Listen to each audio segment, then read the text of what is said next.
We can still talk about conversation. No one Yes. will know what we're talking about. But let's do our... Just keep talking nonsense. Hello. I don't know if anyone's here yet. I don't know why I have a weird accent all of a sudden. But hello, welcome. We're kicking off Mub's 48-hour readathon for the month. Whoop, whoop. If you haven't already joined the Discord, I have a link to the Discord in the description, and please come join us. It's a very fun place. It's the only Discord I consistently talk in. And you get to hear... I don't know if you realised last night, but I was a bit tipsy.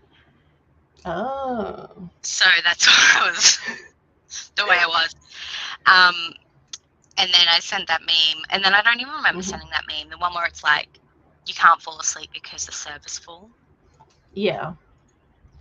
I'm like, interesting, Sasha. Why are you sending that to people? It's a good meme. But yeah, so it is a fun time. Join the Discord for reading sprints like this and like little mini monthly readathons and memes. You can't get memes anywhere else on the internet these days. So hi Emily. Hey girl. And Emily's in the Discord, so like that's another reason to join.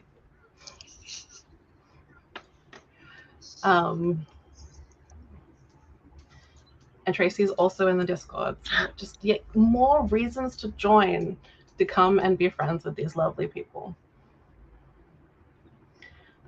So what is everyone going to be reading to start off with? Are you going to keep reading Savage Fae? I should really pick up my physical book, to be honest, because I said I was going to read it last night and then I didn't, which is The Empress of a Thousand Skies. Yeah. I don't know why, I just can't seem to get into physical books at the moment. So that's on there. And then I have got my audio, which I don't think I'll restart tonight, but I'm excited to start that because it seems interesting. I've never read The Seep though, so I have not read this author's writing before. Well, I really liked The Seep. It's weird. Have you read any Jeff Vandermeer? No. I feel like that's the author you're probably most likely to have read in that's like sort of an archetype of like the new weird kind of genre. Like he and like China Mieville and like a few others are sort of like the ones that people like think of in that like specific little subgenre called the new weird, which is like a combination of like fantasy, sci-fi, and horror, like together. And it's like weird sci-fi premise type stuff, but like really interesting humanist ideas. Ali was talking about it. For some reason, it gave me Sorrowland vibes. Yeah. I think just maybe like the cult. Yeah, I definitely think that Sorrowland fits into the new weird. Okay, I don't think all of like River Solomon work. I don't know that they like think of themselves as working in the new weird all the time. Like they sort of like play in a lot of like related genres, but I definitely think Sorrowland fits into that like particular genre archetype. Yeah. All right. Cool. Well, that's the vibes I got it from when Ali was talking about the book. So cool. And then Savage Fae, because I love my cringy Fae shit.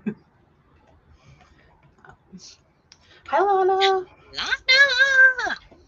Where are you, Lana? I saw you at the airport, but I didn't know where you're going. Dox yourself. Tell us specifically where you are. What are you up to? Why are you flying? It's like you don't have to get on a plane to see either of us. So, like, where could you possibly be going to? Exactly. You could just drive to our place. Yeah. Starting off with A Good Girl's Guide to Murder. Nice. I feel like that's I always get that mixed up with that other YA thriller that everyone talks about. Malice? No. blue one. Oh yeah, the Maureen Johnson one. Yeah. I don't know why I can think of the author name but not the title. But I know the one you mean, and probably everyone else does as well. I trust everyone else. I've read the Maureen Johnson one, but I haven't read this one. But I feel like the premise is similar. Yeah. That's sort of like teens who are obsessed with like investigating cold cases and stuff. Yeah. Yeah. Starting with Radiant Sin. Is it the one that just came out? No. Midnight just came out. Radiant Sin is the one before that. That's exciting. Yeah, I get all of the ones in that series. I haven't read any of that series yet, but I get all of the ones in that series like confused because the titles don't feel very meaningful to me. So I think that like everyone, Katie Roberts especially, should title all her series in the same way as she does her A Deal with the Demon ones, because it's very clear which book is which because it has the monster name in the title. Yeah, exactly. So it's like it's just like clear labeling. That's true. I think this one is just very. I guess it definitely caters towards the people who don't usually read that sort of book. Hello. What's up? Really?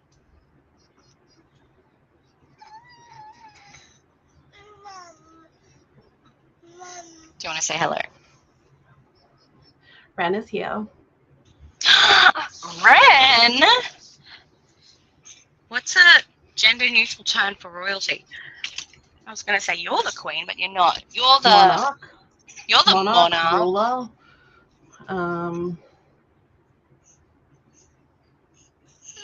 You're the divine. Yeah, you're the divine ruler.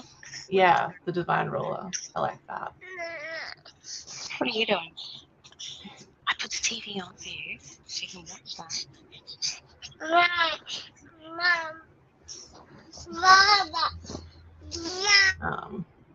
Yeah, not one of us is lying, but I do often think of that in conjunction with those as well. But like, I feel like the Maureen Johnson one is like more similar in premise.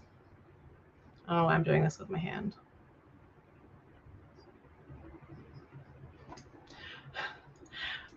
Hi, Mel. How are you doing? What are you going to be reading? Yeah. Divine Ruler approved. I'm glad we've got that piece of important admin taken care of, because it's really important that we know how to properly address our divine ruler.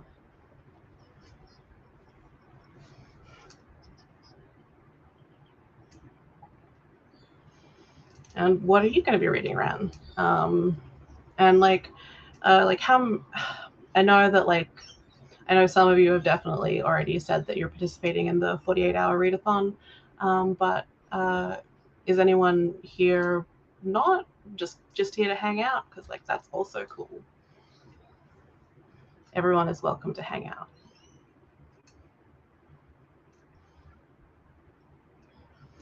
But everyone should join Merp's Discord. It's important.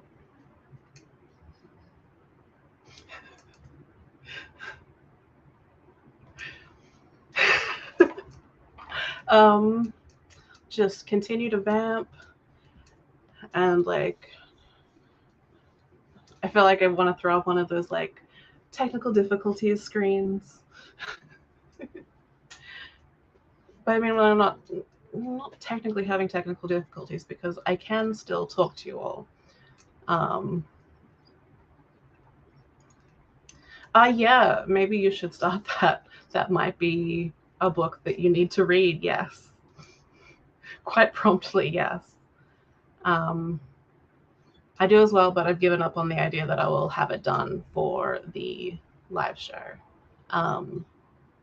Because I'm only like 50 pages in, and I have like I try and read books off my physical TBR for these monthly readathon things.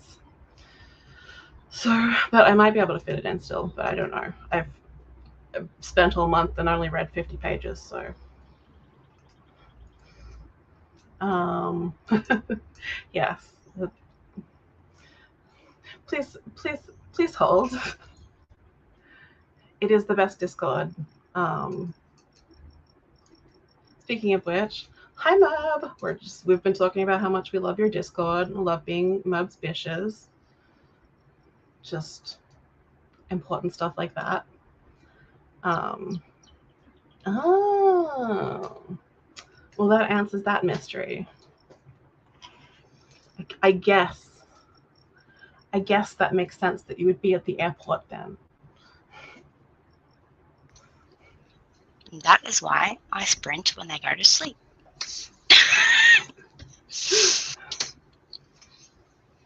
Thank you for jumping on with me early, though. So. No, that's okay. I thought he would be occupied. I gave him some pretzels now, so we'll see how we go. But that's where Lana is, in Tasmania. Yeah. Solved the mystery. That does sound fun. And also been watching Heartstopper season 2. I haven't seen season 1 or read the book, so. Okay, I'm glad I'm not the only one. Okay. I felt like everyone's talking about it, and I'm like, I watched the first half of the first episode, and then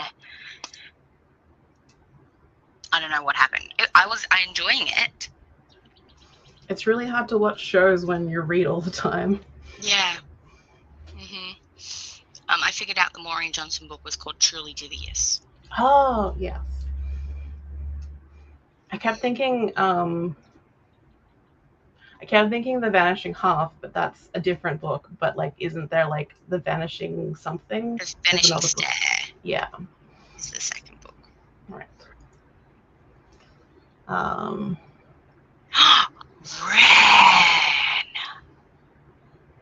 Wow. You might need a guest host on tomorrow who has read it. Yeah. Won't be me. My library never got it in either. It was so rude. Yeah, mine did, and I've squandered this like wonderful gift that I've been given. I'm not disliking it. I just haven't had the motivation to keep picking it up. That's okay. We'll find out the other books soon, and maybe they've got audios. I know. I picked up a physical copy from my library of next month. Well, I guess this month's book. Sorry, bro. But I will probably primarily listen to it on audio. But I like to have to be able to follow along when I need to do a close reading of a book for a book. Yeah. I know how you feel. Surprise! I expect to be shown some like fun like collaborative content, please, and thank you. Halfway through episode 2 of Heartstopper. Right. Okay. Cool, Emily. Join the club. More of us in the club. Again, like no objection to it. Just really bad at watching shows.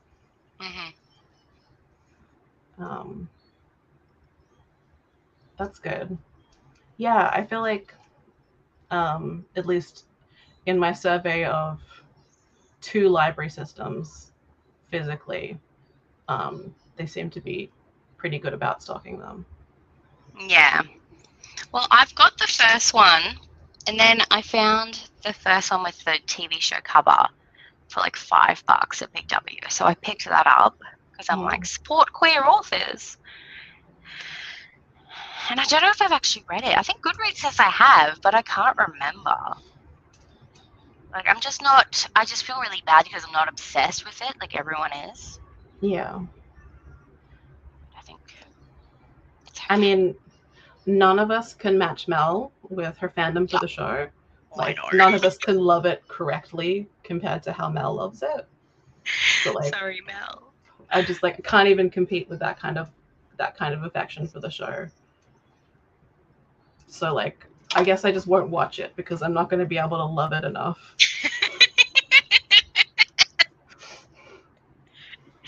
I mean, that's fair. I think she even said further down she rewatches it enough for all of us. So that's a good, yeah. That's a good point. I will keep that in mind every time I'm like, oh, you should make some time to watch Heartstopper. yeah, it's for me. It's I can either game or read or watch TV. I can't do 2 or 3 at once. Yeah.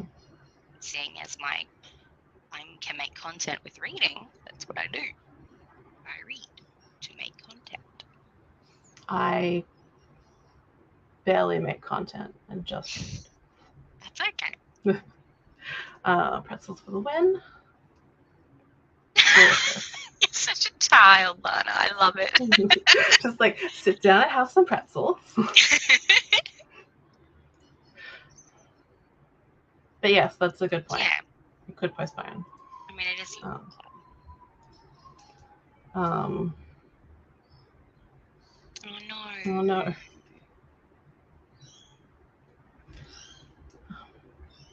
But yeah, that's totally fair, and I feel like absolutely everyone in the book club, even the people that I don't know that well, I assume that like we all know how that goes. Mm-hmm.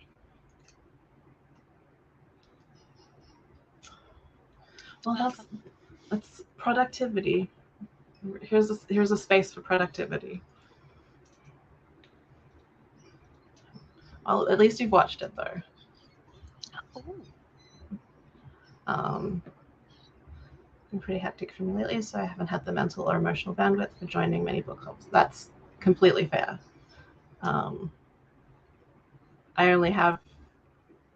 haven't even finished the book for Queer or Not, and I have absolutely nothing going on in my life.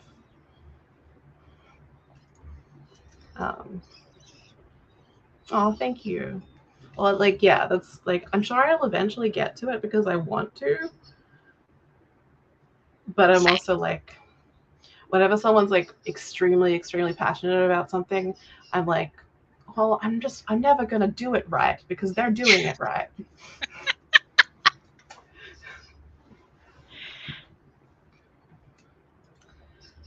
Okay, so do we want to do a sprint? Sprint sounds good. Yes. I'm probably going to pick up the kids from school in this sprint and start dinner. So I might not be back after this one, but I'll definitely be back by 7. No problem. Oh, and I didn't say, but I'm going to be starting. What are you reading? I'm going to be starting Tender is the Flesh. I can't wait to hear your thoughts. On my bookshelf, probably.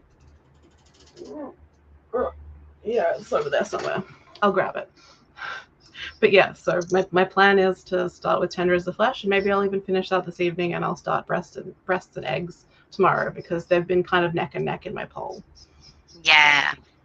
Oh no, that sounds good. What's Breasts and Eggs about?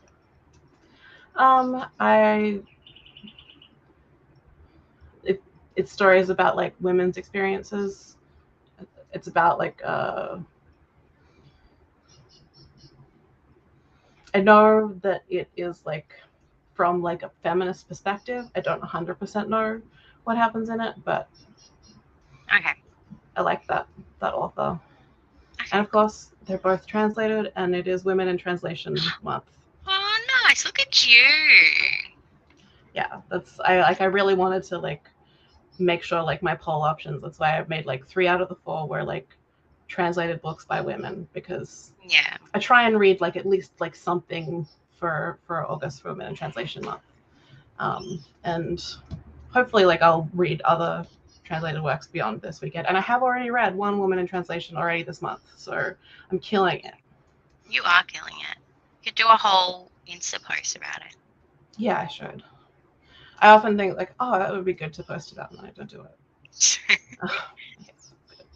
Yay for tender is the flesh. Nice. Good plan.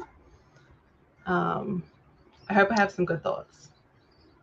Yeah, I know Jan really liked it from Jan Agaton. I generally love basically anything from like Latin American countries. That's sort of where I especially get excited to read from. So I'm excited to try it out. This is not translated by Megan McDowell, which I feel like most of the like horror adjacent stuff that I read from like that part of the world is usually translated by Megan McDowell. Yeah. So it's exciting to try someone else. No, I love Megan McDowell, just to be clear. She's like my favorite translator. I figured. I'm not like, oh, it's so good to get away from Megan McDowell.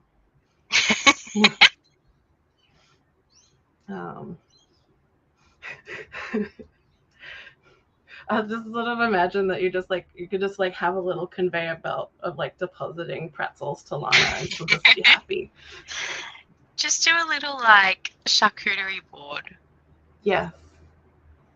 Like that's pretty much just what I give the kids. Just like they just think it's snacks, but it's pretty much just a children's charcuterie board.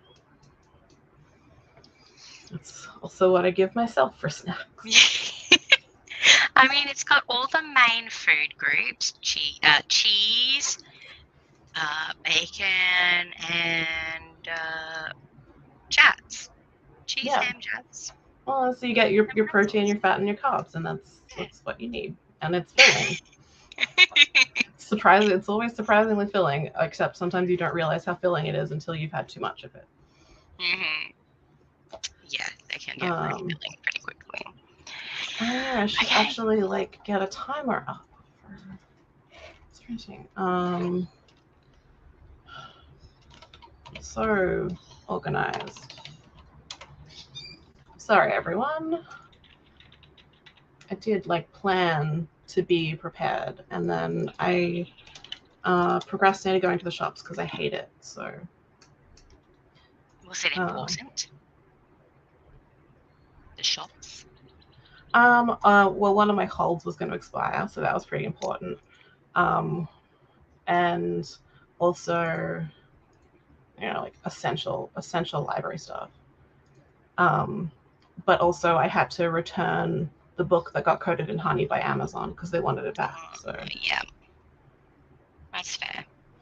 I mean, Amazon wants a lot of things back, but they don't actually come after you for it. Yeah. Well, like you went to the honey book. No. So yeah, I put it in Ziploc bags. Anyway, I'm going to start a 45-minute sprint and check back with you guys then. Yay! See ya!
how did we go? Good. Oh, what are you doing in there? Where's that door? You're welcome. Picked the kiddies up and started dinner. Just a nice, easy dinner tonight. Dino nuggies, potato gems. Nice. Elijah wants baked beans. We're having an easy one as well. I just picked up a chook from the supermarket. Nice. Some of like the pre-made salads and bread rolls, and that'll be good. That's the best dinner in the world. Yeah, I always think of it as like the dinner that's the reward for having to go to the shops. Yep, pretty much. Yeah. And I think I read about 2 pages of Savage Bay. Yeah, I read like the first chapter of Tender as the Flesh because I like first I was really frustrated that I hadn't cleaned up my desk before we started, so I did that. And then also I double checked what Breasts and Eggs is about because I was like, is it the one where there's just one woman and she like works in like proofreading and she meets a guy? Like no, that's this one. This one is about like I think it's 3 different like working class women. Okay. And yeah, it's still not like a very, very thorough description, but like when you asked me what it's about, I was like, oh shit, which is which? There's 2 of the same author that I haven't read. That's fine. Yeah. I think this is where I was up to in the comments. And feeding a lot of pretzels. It's a good image. How have you not made a charcuterie board before? I only really started making them for my kids. I didn't really make them for myself because I was not a big fan of trying new things. So, like, different cheeses and stuff, I'm like, no, thank you. I'll stick with my cheddar. My tasty. I love cheese. I love to try different cheeses. And also, it's just, like, the easiest way to, like, feed people in a way that like feels kind of fancy but also isn't very much work. Yeah. And also it's good for like when people are coming over and they're like they want to bring something, it's like, well, just bring something to add to the charcuterie. And it's quite easy to make too. Like but like some people like have some really pretty ones. I'm like, man, they're so pretty. Yeah, mine don't look pretty. I'm just like, I just try to have like a good selection that kind of like balances together. That's fair. Hey, join. Hello. I don't think I have seen you. Well, that I sprint very often. So, hello, welcome. Joined early, needs motivation to get shit done. Well, you've come to the right place. That's what we're here for. Keep me entertained for hours. Oh. Hand feeding pretzels. Pizza for dinner. Oh. I saw that comment. I was like, Kale, can we get pizza? He's like, I don't want to drive. I'm like, I don't want to drive either. So, and they don't deliver to us because we're too far out of town. Oh, that sucks. Yeah. Yeah. No, like the one of the wonderful things about pizza is that they bring it to you. I know. It's delicious and you just wait at home. That's which is my favorite place to be. Don't feel like reading the book I have, so I'll probably just read Fourth Wing. That's good. And I saw that you thought that was a good idea. Obviously, I disagree. Really? Why is that? I had no idea. Yeah, no. Secretly, I just loved Fourth Wing. I did have a great time reading it, but that was because we were reading it together. Yeah. And I really enjoy like reading anything as a group mostly. I mean, who doesn't love armoire breaking sexy time? People pretty who sure a have lot to of pay for the armoire. Yeah, true. A lot of people said they had to Google what an armoire was. Is that how you say it? Yeah, armoire. That's how I've always heard it. Yeah. Wardrobe thing. Yeah, I just picture the one from Beauty and the Beast. Like every time someone says armoire, that's the only thing I picture. Yeah, and that seems valid to me. Yeah. That's what they broke. Also, it was sentient. Could you imagine?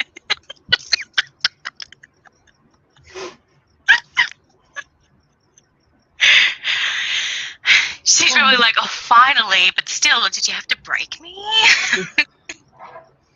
Yeah, is Beauty and the Beast retelling where the furniture is still sentient and they are invested in them getting together so the curse can be broken, but like it is kind of awkward when they go to bone on them.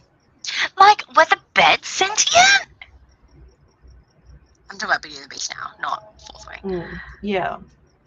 Like, if the beds were sentient, like, what makes a furniture sentient in Beauty and the Beast?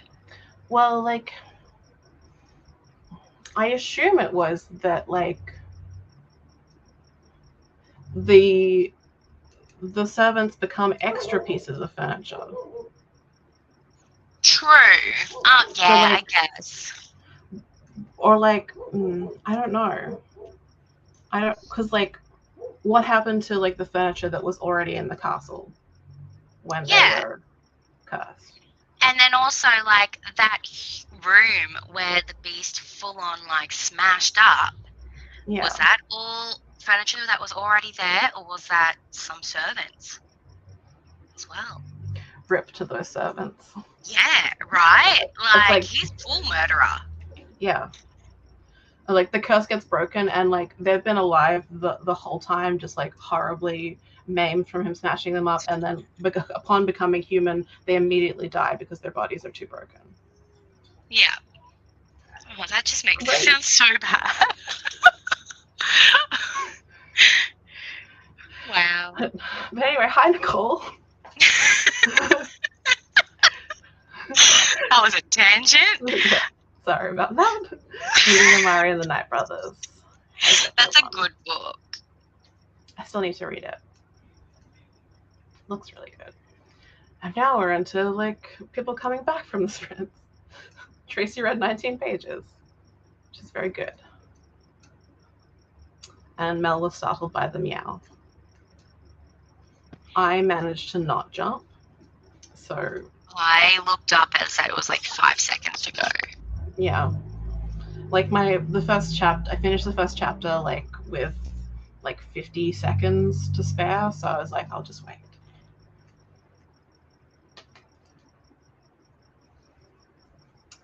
Emily read 27 pages of Good Girl's Guide to Murder, loving it so far. You're fast. Yeah. You're fast. 60 pages, which is Clarabelle Ortega. I think I've read one of hers, the ghost one. It's like a spooky middle grade. Are you liking Witchlings? Yeah, tell us about it. 15% of Journey to the Center of the Earth, which is not 16 souls.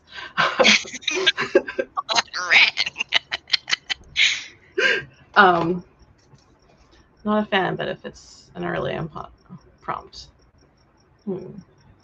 Oh, and you posted. Okay. I saw that. I have already reserved September's at the library, which is Arthur and Teddy coming out. I'm going to not let it derail me, and I'll keep going through the comments, because otherwise I'm going to be like, now I'm just like, I need to know, but no. It'll still be there for me to look afterwards. Yes. Mel uploaded a video and started Heirs of Power. Came a cloud. And yes, I am correct about one of the best things about pizza. I love when people bring me food and I don't have to leave the house.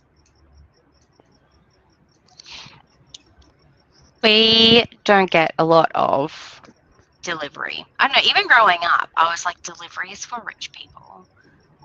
So I always have to go get it, even though if I could get it delivered, I always have to go get it. Yeah, we never got delivery growing up. We didn't get takeaway very often, but we did go and pick it up. But like, because I haven't had a car as an adult, I've like, Oh, that's fair. yeah. And delivery started as a thing that was just like very special occasions thing, and now Yeah. it's like tired and sad thing. Yeah. And that's why we don't have any savings. That went dark really quick. It sure did. Yeah, I'm sorry about that. It's just the energy that we bring. I was like, imagine if we started a podcast. We just Yeah. go into the dark, deep backgrounds of Disney stuff, Disney movies. Yeah. Well, I mean, like, there's a lot of fodder for that there, particularly like if you go to like the like original sort of like fairy tales. But I like the idea of us like just like exploring the darker implications. Yeah. Just like, so what happened when this happened? Let's talk about that. That's right. Darkest beauty. I don't know. I don't even know why that came to my mind, to be honest. But I'm not into the writing side of things, so I'm more than happy to edit it. Not even. I'll better read it, but I won't write it. I'm also not a writer. Not since I did my creative writing degree. Stopped writing after that. Literally never again. But yeah, but also I feel like if we were writing a like Beauty and the Beast retelling together, people would assume that it would be like really smutty, and then they'd open it and it's just like we're just discussing like the existential horror of the existence of the servants. It's like, no, like this is like, we're not going to talk about Belle or the Beast. We're just going to talk about like the working class people who have it like really horrifying. Yep. They didn't even have a union. Yep. So that's what that would be. It's a lot of mixed media, like minutes from in the Good Girl's Guide to Murder. Cool. And that was one of the things that made me want to read it back when I had it out from the library at one point. Got really into the idea of like mixed media thrillers. Yeah. I feel like everyone did for a while. Yeah. So, just with I think Sadie, started that phenomenon. Yeah, I think you're right. I think it definitely kind of really kicked into high gear with Sadie. Mm-hmm. Needed an audio while you did stuff. That's fair. That's an excuse that I have been using to not read 16 Souls for weeks. Literally the exact same excuse. It's cursed. There's nothing wrong with it. I want to read it, but it's just like, not right now. It's not convenient. But I'm still gonna bully you about it, Ren. So you're welcome. Really like it so far. It's the perfect middle grade mix of cute but kind of sad / unfair. So you root for the kids. Oh, yeah. I like that. I like that sort of middle grade. I feel like it would actually be quite bad, and you would all be very disappointed with it.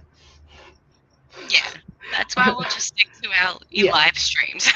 Yeah, just keep it to the live streams, so that way we won't have to disappoint anyone. I don't want to do something formally, because then people will be like, "Oh, you really only had like a little bit to say about that on a live stream." Yeah. And also, like, I feel like we'd be so amped up for it, but trying to actually get to it, be like, oh, I don't want to do this anymore. Yeah. ADHD. Yeah. We just had the car as a kid, and the only takeaway in walking distance was Red Rooster. Yeah, that's fair. Had that a lot. Yeah. Called The Dark Implications. That is like a good. that. That's a good name. Okay.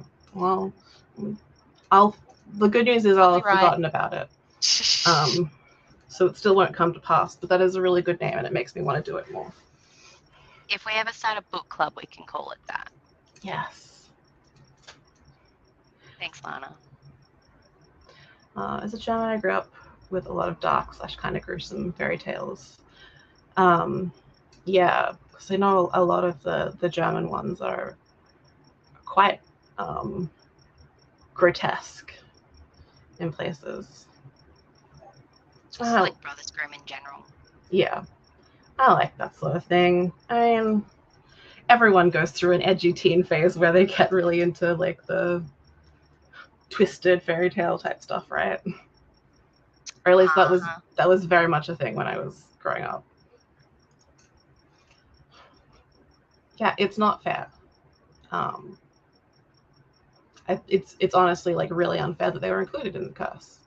And if they'd had some like collective bargaining power, then maybe they could have talked to the witch and like been excluded from the curse, because like it really exactly, because it's not their fault that their boss is a maniac. Yeah. It's like cursing all the Amazon workers because Jeff Bezos is a like maniac.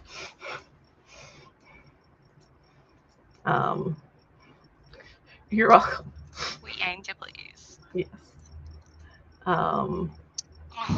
Yeah, you might be, Tracy. Go on screen with Ren.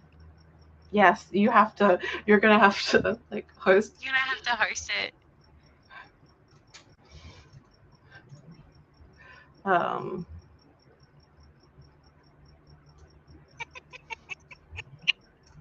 Yeah. It does make me feel better about the fact that I failed to finish reading it.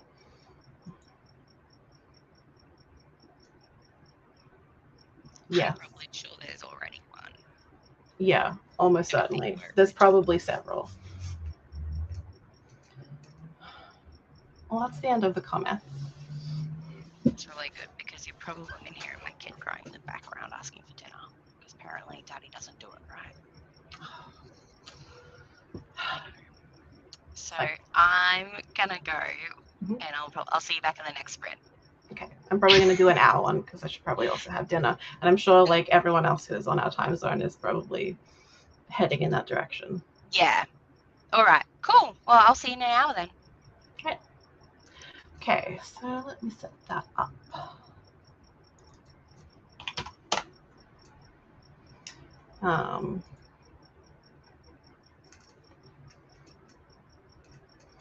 I mean, no pressure, Tracy, obviously.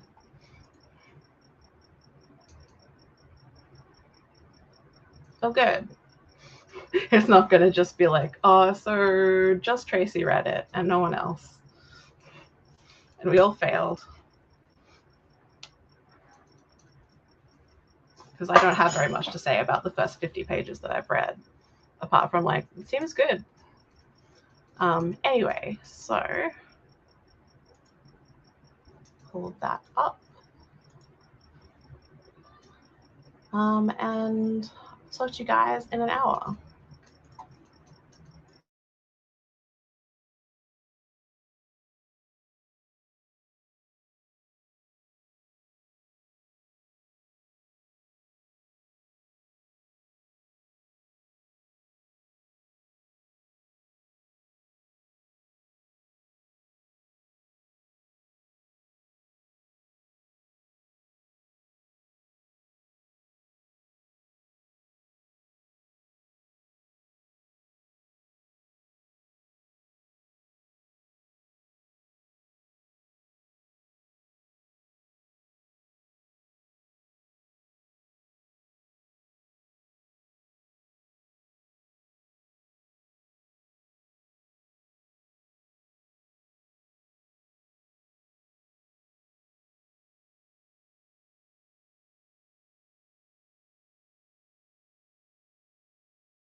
Not sure where Erin is, but that's okay. I just watched Ren's video, so if you haven't watched it yet, you should. There's a Libby! Yes. Hello, Papa. Cootie. Oh my goodness. Sorry, it was a bit late back there. You're right. Just finishing up eating. Plus, I can't see the screen very well when I have her now. That makes sense because she's a big girl. Yeah. Maybe can you back up a little bit? Maybe. Is that a thing we can do? There we go. No. Mm. She's so chill. Yeah. She got white eyelashes. Yeah. She has kind of a combo of like black and white. That's so cool. Is that just a Shiba and You thing? I think so. And she has particularly long ones. Cool. She's also like, she's particularly pale for a sheep, and she's getting even more pale in the face because she's older. Yeah. What are you now? You're 11? Something like that? Say, not too old, I hope. No, she's going to live forever. That's how it's going to happen. Good. I like that.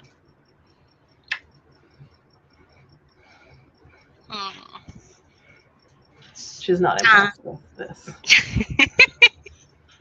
Did you eat dinner? I did. Did you? I did. And the kids are watching Boss Baby 2. Okay. Yeah. Which was on Netflix because our Disney Plus ran out. And I'm like, we'll wait till we get it. We'll get in the new house and then we can get it back. Yeah, that's fair. Because I think Disney is the one we pay annually because it's cheaper that way. Yeah. So, yeah. So hopefully I won't get. I think Feyre might come in, but usually if I just give her my phone, she just watches that. And you don't even know she's there half the time. Yeah. Well, my child left, so. Oh, poor Libby. Alright, so how did everyone go? That's totally fair, Tracy. Amy arrived. Hi, Amy. Hey. And Zoe is here. Hi. Zoe. Tracy read 22 pages and had macas. Nice. And Zoe also had dinner and watched an episode of Heartstopper. Yeah, sorry. I was like, she's not here. And I'm like, do I talk? So I'm like, hello. So people with earphones in were probably like, what up? Yeah, I cut it super fun coming back. But thank you for talking. That's okay. I definitely always appreciate that. I'm like, she's probably very busy. She's probably doing a Meredith. I was just like, I'd finished eating and I was like, okay, well, I'll get back to it. And Adrian's like, can you take some of this to the kitchen? And I was like, yeah. And then I was like, I'm going to pick up Libby. Yeah. Yeah. Amy listened to 2 chapters. Emily had dinner and read 23 pages. I didn't read anything, so everyone's been a lot more productive than I have. Yeah, I didn't read any. Libby is very beautiful. Didn't get anything read. Ate dinner. I had chicken and rice. So started editing a vlog. Also very productive. Oh, I did watch Ren's video. I don't know if I said that. Good. I need to watch Ren's video. Yeah, I definitely did something before I went and had dinner. Because I remember Adrian was like, yeah, I'll be ready in 15 to 20 minutes. And so I was like, well, I won't read. I'll do something here at my desk while I wait. I know I did something. Did you look up the book club pics? Oh, yes, that's what I did. I was making sure I could get them. Can you get them? Yes. Looks like I can get all of them in at least one format. Oh, that's good. I think Ipswich actually has physical copies of 2 of them and an audio. I could be catered to just by Ipswich Library for all of them. Oh my goodness! Go Ipswich. Yeah, Ipswich has Arthur and Teddy are coming out and Spin Me Right Round physically, and then they have audio and ebook of Small Miracles. So, are you going to read physically? I'll probably like the ones I can get physically. I will get physically, but I will still like listen along with audiobook for all of them. Okay. Yeah, like none of my Libby libraries had Arthur and Teddy, but I haven't looked up the others because I'm like, that's a while away. Yeah, I looked them all up because I had. I don't have Arthur and Teddy on any of my Libbies. The only audio version of it that I'm seeing coming up is on Scribd. Yeah, I got rid of Scribd. But that's okay. I'm pretty sure. Oh, I did reserve it at my library because my library has 3 copies of it. I do remember that. Yeah. Oh, and I've got to ask you about a membership thing that you had asked me about a while ago. If you still want that, but I'm not sure how much to talk about torrent. About the thing that next week. No, not that. No. I'll message you about it later. But yeah. Okay. Just another way to get audiobooks. Oh, yep. I remember now. Yeah. Tracy says we'll watch Ren's video in the next sprint. Oh, sorry. Yeah, didn't read anything, but knitted another section of my shawl and counted 250 plus stitches to make sure I'm on pattern. That's a lot of counting. I'm terrible at keeping track of stitches. Adrian bought me a little stitch counter at one point. Oh, that's so sweet. Yeah, and then I forget to wear it. Yeah, that sounds about right. Yes, but the times I've used it, I'm like, oh, that's really helpful.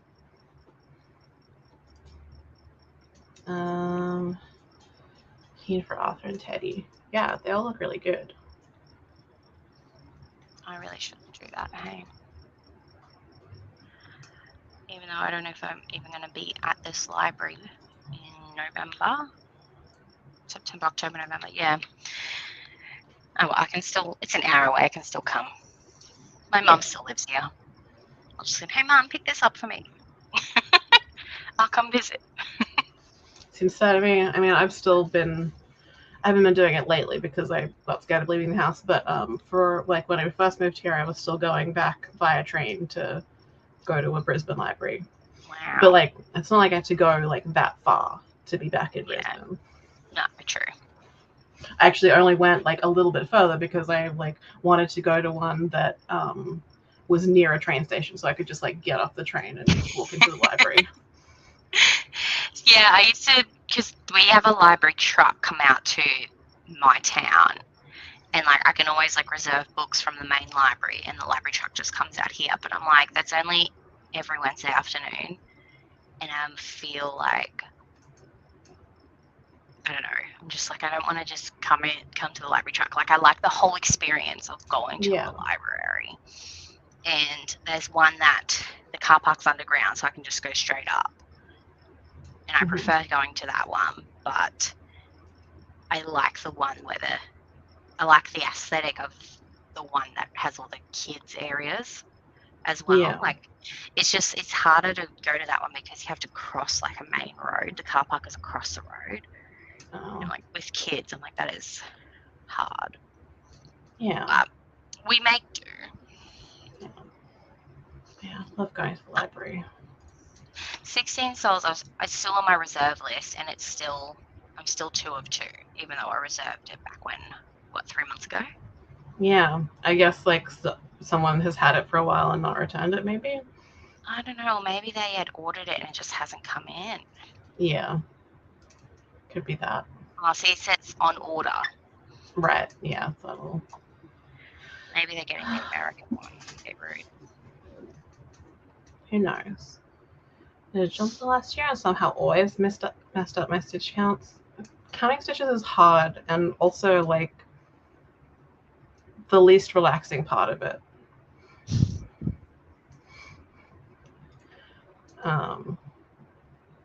I think it's about an hour and a half. Yeah.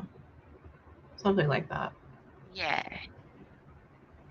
I mean, compared to like everyone else in Australia, extremely close. Yeah.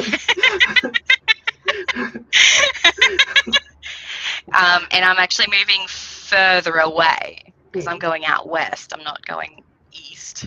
If I was going east, I'd probably be like right next door. Yeah. You just gotta get away from me, clearly. Clearly. I don't know. We always grew up like making jokes of Ipswich. So now I'm trying to get out of that habit. I'm like, no, I've got someone who lives there.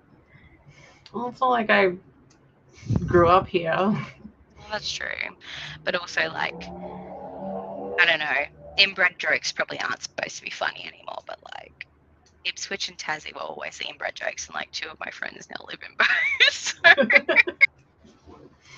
So. Yeah.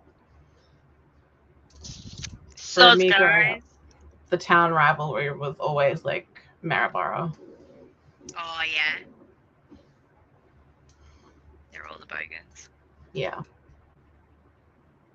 I mean, we all have probably that one where we all just talk smack about. I'm sure Maryborough also like thought that Harvey Bay was all the bogans. So to be honest, I think I would prefer Harvey Bay. I don't know, Harvey Bay just it feels nicer. Yeah. Maryborough has Cotton Tree Park though, doesn't it? Yeah. Maryborough is very pretty, like all of the like heritage houses and stuff. And like when I was growing up in Harvey Bay, we would have to like my friends and I like would go and get the bus to Maryborough to like go to like some decent shops before we got decent shops in Harvey Bay. But now Harvey Bay, I'm sure like has like way better stuff than Maryborough at this point because Harvey Bay is huge. I love that book exchange at Harvey Bay. Yeah. Yeah. Oh, hello. What's up? Told you she'd come in, didn't I? Saying hello? Say hi, Erin. Hang on. Can you get the camera? You say hi, everyone. Don't pick your nose. Ew.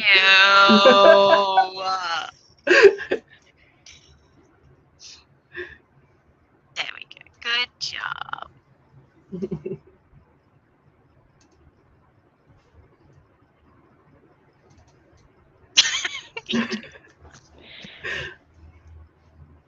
You watching the movie? No? You know what's cool?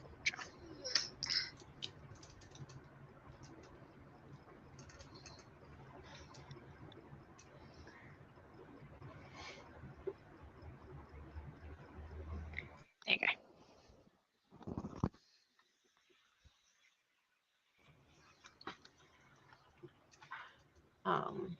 But yeah, Tracy actually thinks that I do think of Logan as being more bogany. I mean, it sucks also because like basically what we're saying is like there are more poor people there most of the time. I mean, yeah, Logan is though. Like, yeah. To be honest, yeah, probably Logan is more bogan than Ipswich. I mean, the friends that I've had that like have done meth would go to Logan to get meth. So Sorry. It makes sense.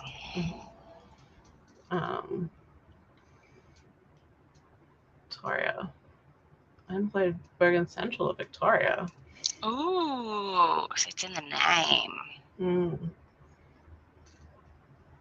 Maryborough is actually not that Burgundy. I mean, like parts of it are.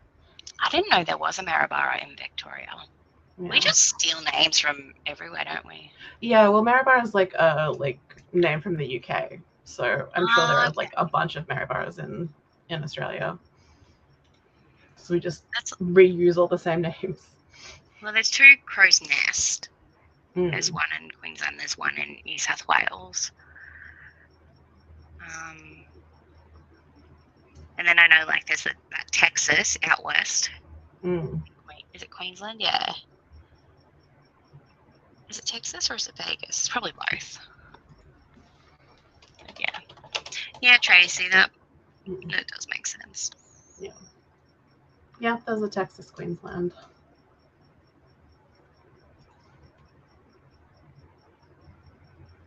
Quiet rural service centre on the Darling Downs. Is it the Darling? How big is the Darling Downs? Pretty big. It's like, because I'm like Darling Downs. Oh, it goes all the way to Gundy, does it?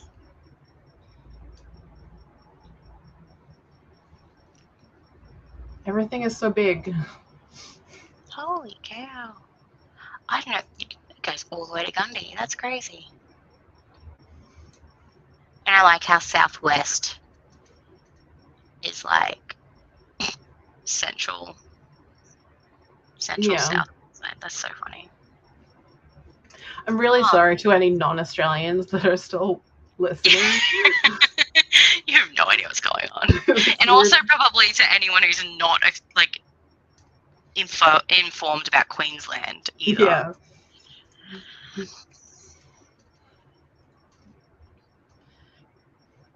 Kids are nose picking.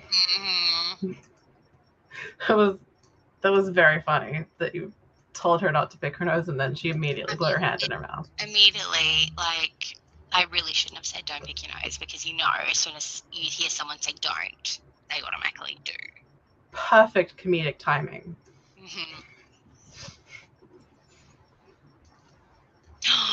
Cessnock, I've heard. Yeah.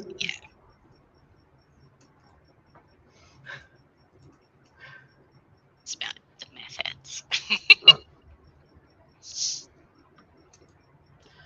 Lived in Maryborough and Victoria. Experienced the Bogan culture firsthand. Where is Maryborough, Victoria? Is it near Shepparton? When I type Maryborough in, it's like, you mean Maryborough, Queensland? Maps.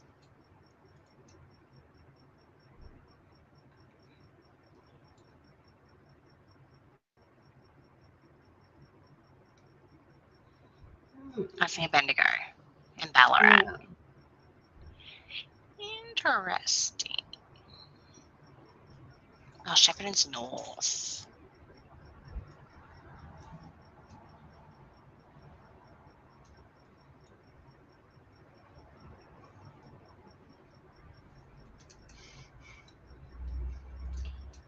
Okay. There's a place called Medford. Yeah. That reminds me, a friend from school was having a baby and her husband they wanted to pick a name from the Bible because all the kids are like named from Bibles, right? Sure. And there's one name was like Methuselah or something like that. And her husband's like, we should name him that. She's like, no, they'll be called Meth. He's like, exactly. I'm like, don't hate your kid like that. It's like, do you want your kid to have basically a prophecy to like do meth? Methuselah. Methuselah. Methuselah, thank you. I don't know how to say words. Hi Ash, welcome home. How was work? Did you get the weekend off? Yes, we are. Yeah. Yeah, that's what I've heard about Mackay. Good old Mackay.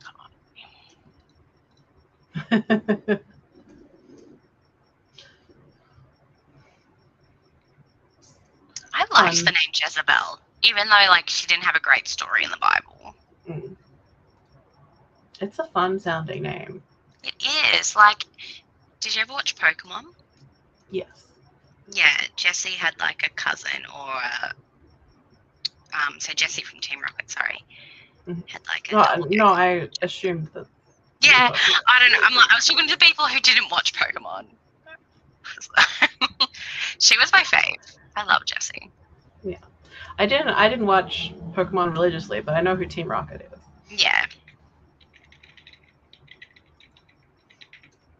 Yes, actually. Oh, spin me right around. Is that a David? Cool. My Libby has an audio. Ooh. I work every Saturday, but I get Sunday to Tuesday off. Nice.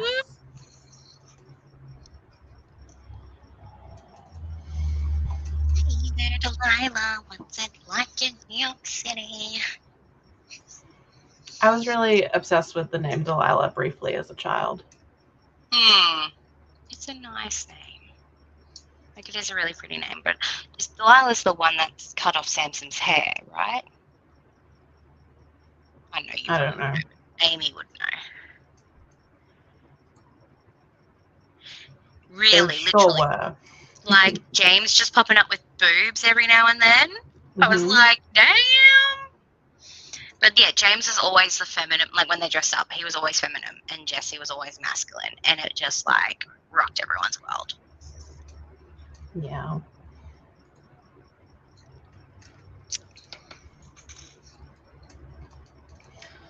So good.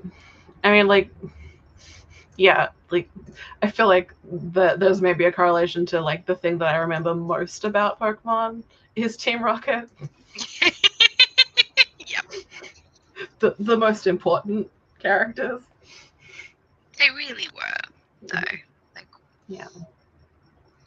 I always wanted to have hair like Jessie's. Like, I didn't know how I could make it like that, but you just gave me unrealistic hair expectations, to be honest. Kids' cartoons, just not cool. Unrealistic beauty standards.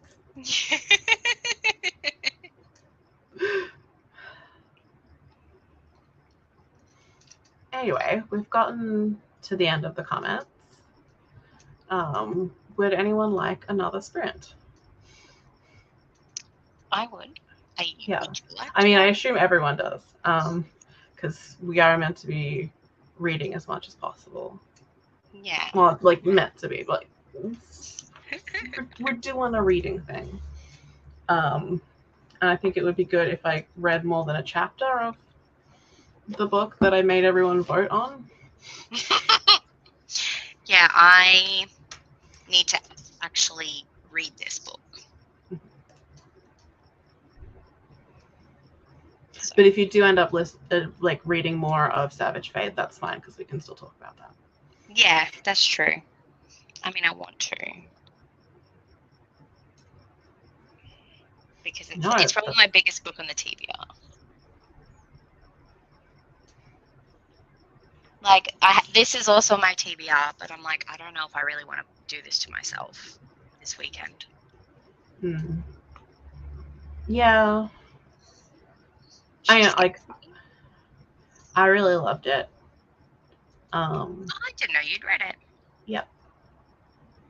It's actually the only ARFPONG that I've read.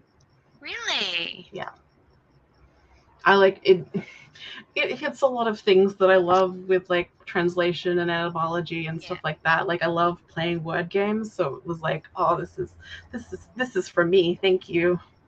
Oh, nice. I don't know, it just feels really smart. Everyone's hyped it up to be so smart, and I'm like, I'm not smart. Like, I'm just feel like I'm going to feel dumb. Yeah, I don't think it's the kind of thing that like wants to like alienate the reader.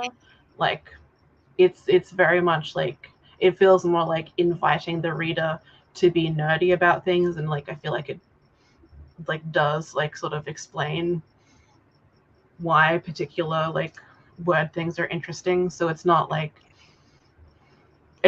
oh, you have to know all of this stuff in order to like it. It's like inviting you to come be nerdy about words with it. Yeah. And then it gets like very fun in like the second half, and that's what most people like more. But I just really like the word stuff. Okay.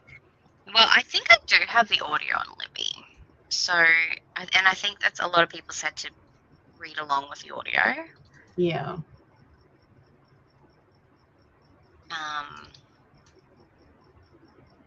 The audio was particularly good, particularly for to my memory. I read it back in January. Like it was pretty good with like getting the intonation for the Chinese stuff. Oh, okay, cool. So I feel like that's really important if you're doing that sort of thing. Okay.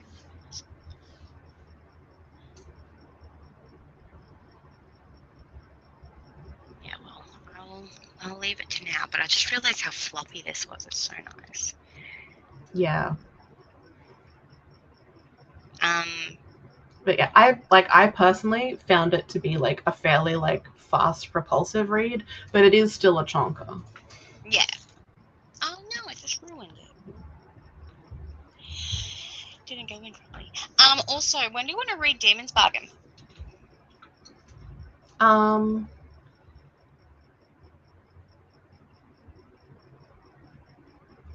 Because I'm hoping to read it next week. I mean, we don't have to read it at the same time. Yeah. But I think I'll be reading it next week. I'm cool with reading it in the next week. I'm happy to like read it this weekend if either of us like can fit it in. I was thinking that. I'm like, you've got those two other books though you need to read. So I was like, we could read it on sprints together right now. Yeah. Yeah. Do you want to?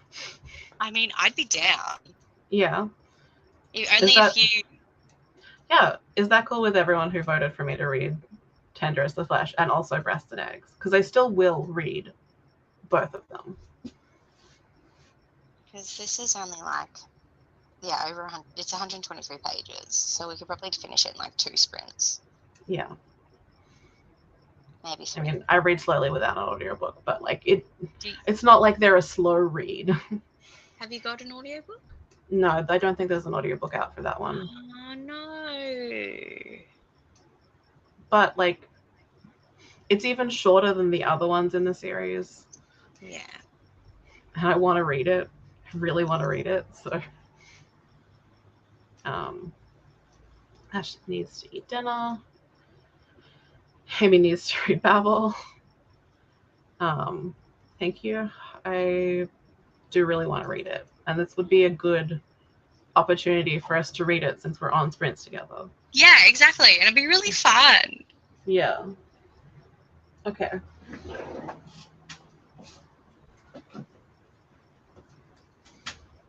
Oh, it's just books everywhere. My daughter has my phone, so I can't even like take a picture. I could take a picture. I have a phone. She had her own phone, but then she dropped it in milk. Thanks, kid.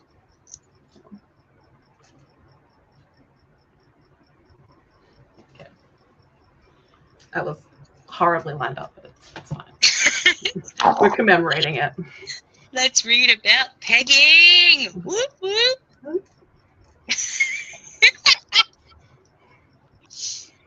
All reading, yes. All reading is good reading. That's true. Yeah, and at least it's on our physical TBR too. Yes, exactly. So like this, like completely fits the idea. Do we want an hour or do we want 45 minutes? I don't mind. I don't mind either. Does the chat have any? Yeah, 45.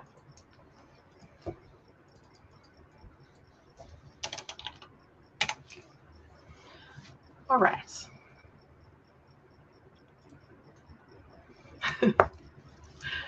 I'm not necessarily very reactive in the face. I am.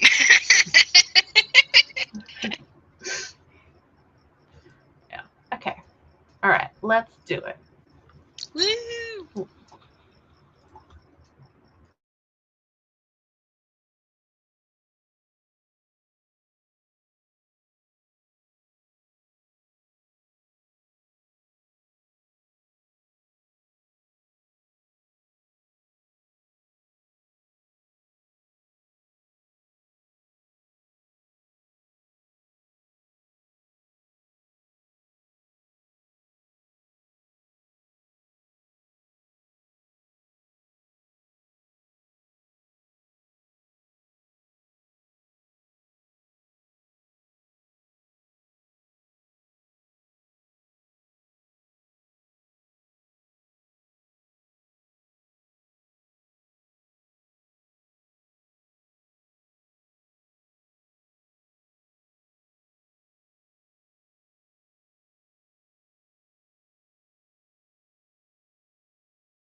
My mouse stopped working. Oh no. It's fine now. It just briefly went weird. How'd you go? Good. I got to page 35. Nice. How about you? I got to page 50. Nice.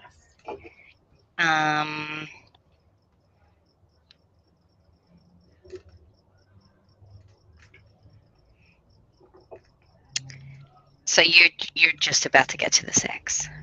Oh, okay. Like literally. Well, good thing I didn't leave off in the middle of it then. Yeah.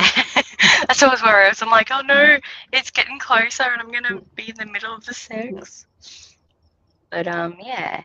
Have you read Gargoyle's Captive yet, or just? Yes, I have. Oh, you have. Okay.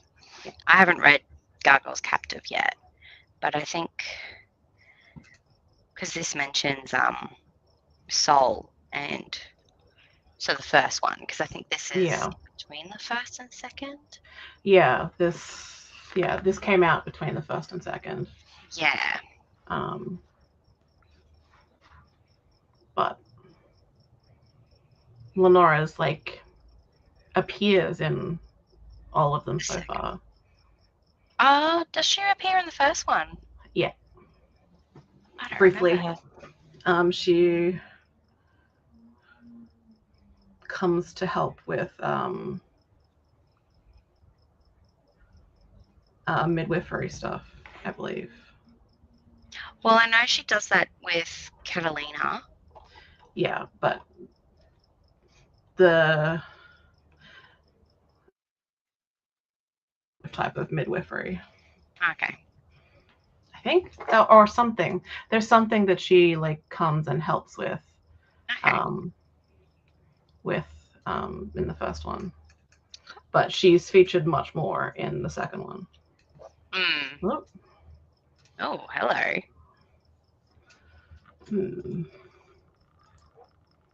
That's weird. Just a tad.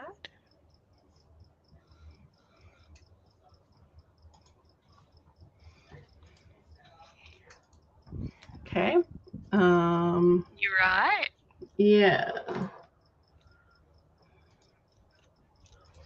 I don't know why it's doing that.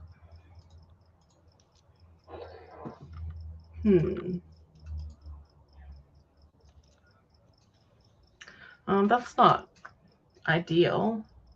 No.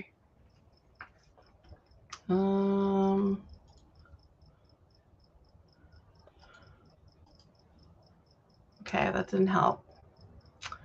Do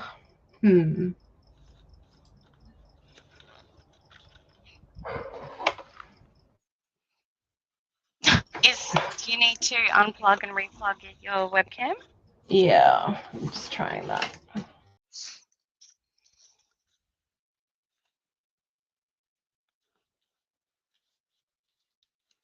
Okay, well, while she does that, because I got the Bonkers Romance box of the Demon's Bargain, so I've got some artwork of our beautiful Lenora and Ramanu. Ooh. So that's one of them. Oh, hang on, I'll take it out of the plastic sleeve.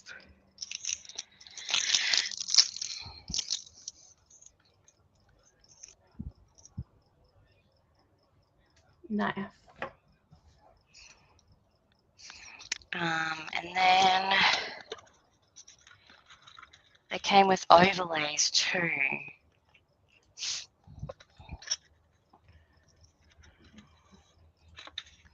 So, and then more artwork. Mm-hmm.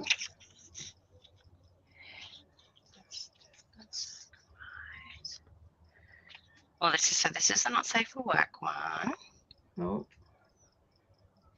Nice. That's pretty mild.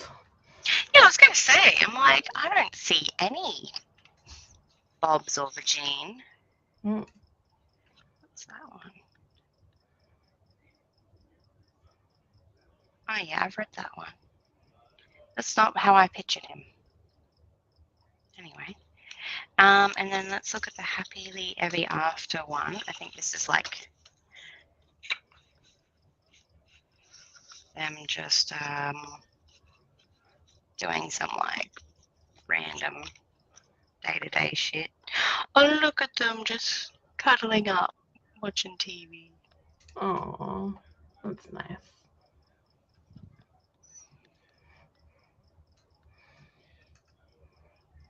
I mean, so far, only a few chapters in, I'm like, they seem like a good match from what I know about both of them so far. They do. I mean, I don't know if if this world has fated mates, but I'm feeling that vibe. I don't know. Like just the way, like he was like, oh, I want to rip their. Sorry, the way that they were like, I want to rip their arm off because they slept with Lenora. I'm like, calm your pits, mate. Chill your beans. Oh yeah, and that's the overlay. So I can put that in. Very nice. The book. I don't know where though. They probably have the instructions somewhere. But like all of the books in this particular Kickstarter all focus on the shadow market. Oh, okay. So, because the Demon Bug, I mean, the first book that I read back in the Death God Sacrifice, is that it? Anyway, they were at the shadow market too. So I'm guessing all of them focus around the shadow market. Oh yeah. I really wished I liked that one because the artwork looks really cool. It's always disappointing.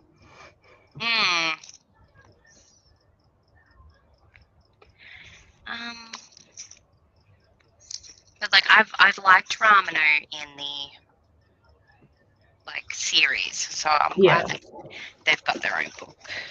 Yeah. And I'm getting a signed copy. She sent me the not discount code, the Ozpost tracking number. Yeah. So I'll be able to this one because I really don't need 3 copies because like I've also got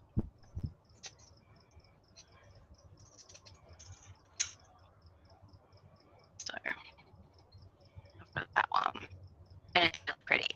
And now I know what the amulet is.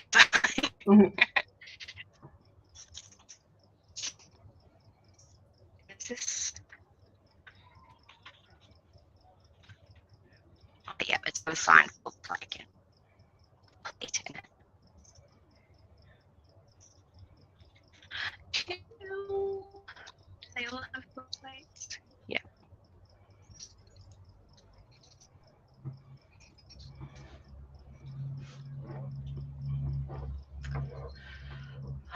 Did you fix yourself? I think so. Do I seem clear enough to everyone? You do. Okay. You're not flashing red and green anymore. Yeah. I just think that sometimes the USB hub that I have a lot of things plugged into gets a little bit wonky. That makes sense. And Tracy watched Ren's video and read another 19 pages. Oh, look at you go, Trace. Emily also read 19 pages and watched some YouTube. These characters are so cute.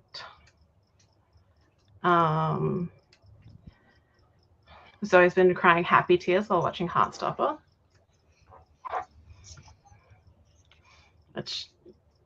That feels like what happens when you watch Heartstopper. Yeah, pretty much. 2 more chapters for Amy.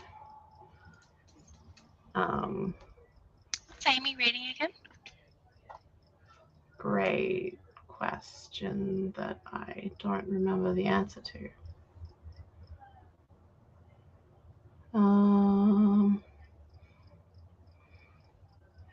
Heart in Hand by Rebel Carter. Right.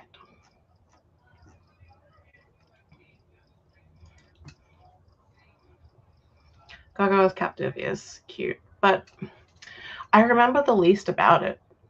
Though, like, to be fair, I've read the first two twice.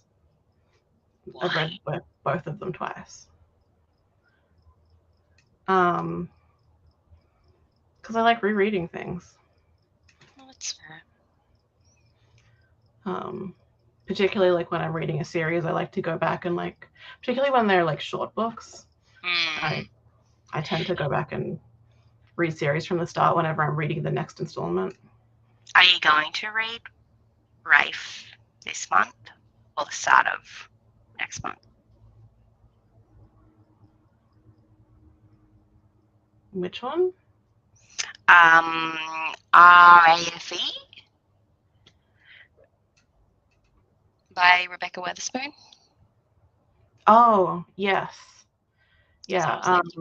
I know you'll have to read that first. I was just gonna slip it in at like the start of next month. Just slip it in. That's what I'm like. I don't know when she'll read it, but I'm like, I know she will. She'll have to. It'll annoy her if she doesn't. Yeah. No. Yeah. No. I marked it in my spreadsheet as September. So nice. Yeah. I like whenever I like have the thought like, oh, I need to read this in a particular month, it gets tagged with the month in my spreadsheet. Oh, look at you. Because I'm a lunatic. You're not a lunatic. You're just very organized.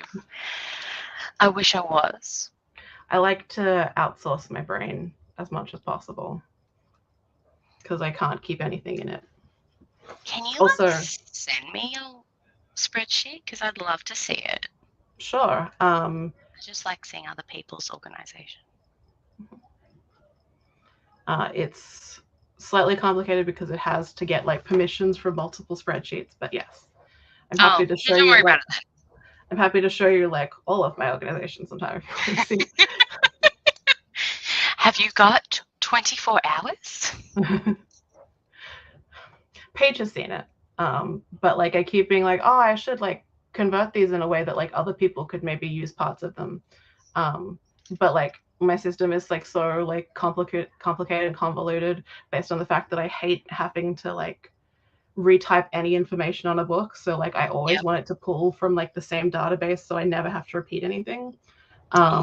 It's like, yeah, that's so smart though. Yeah, spreadsheets are fun to me. That's good. But so I finished episode 6 of Heartstopper, season 2, I assume. I think that was about the pictures. Oh, yeah. Yes, it is really nice to have a non-binary lead. The second book in Warts and Claws Incorporated has a non-binary lead too. Also, I like how like in all of the books in the series, basically, there's just like casually been non-binary characters, like just like it's not a big deal, and like everyone is just like, yes, of course. Yeah, like they've just I just love how Katie Roberts, all of her works are just queer. Yeah. It's like it's not like one or two token characters. It's just the whole world is queer. Yeah.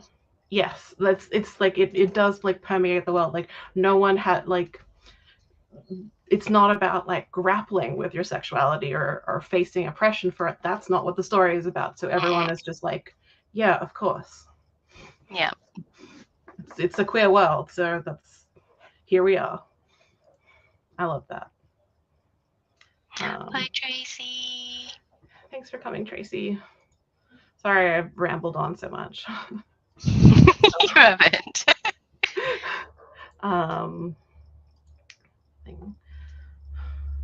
Oh, was I? I think you pixeled a little bit, but I could still hear you fine. Okay. Okay. We're good. Right. Yes, I'm excited to read both. Should be good. Yes, just if I've put the information in once, it should just be there. That's why I'm like, I'm trying to like go to Storygraph, but I'm also like, I'm still updating Goodreads. And I'm like, I have to do it all again in Storygraph. It just annoys me. Yeah, it is a lot. I don't know why I use both, because I rely much more on my spreadsheet than either of them. Because like I don't like neither of them have 100% reliable data to me, so I'm like, I can't rely on them. They're wrong. Mine is correct. Yeah, I have like a bunch of library books that I need to like input into my spreadsheet since I've been to the library today. And like for like a moment I was like, oh, I didn't have time to do that yet. I could share my screen and show people that on stream. And it's like, no. Yeah. Yes, we do. Data entry. Show us the inside of your mind. I'm not going to do the data entry, but I will show you my spreadsheet. I have it. Yeah. Or my several spreadsheets.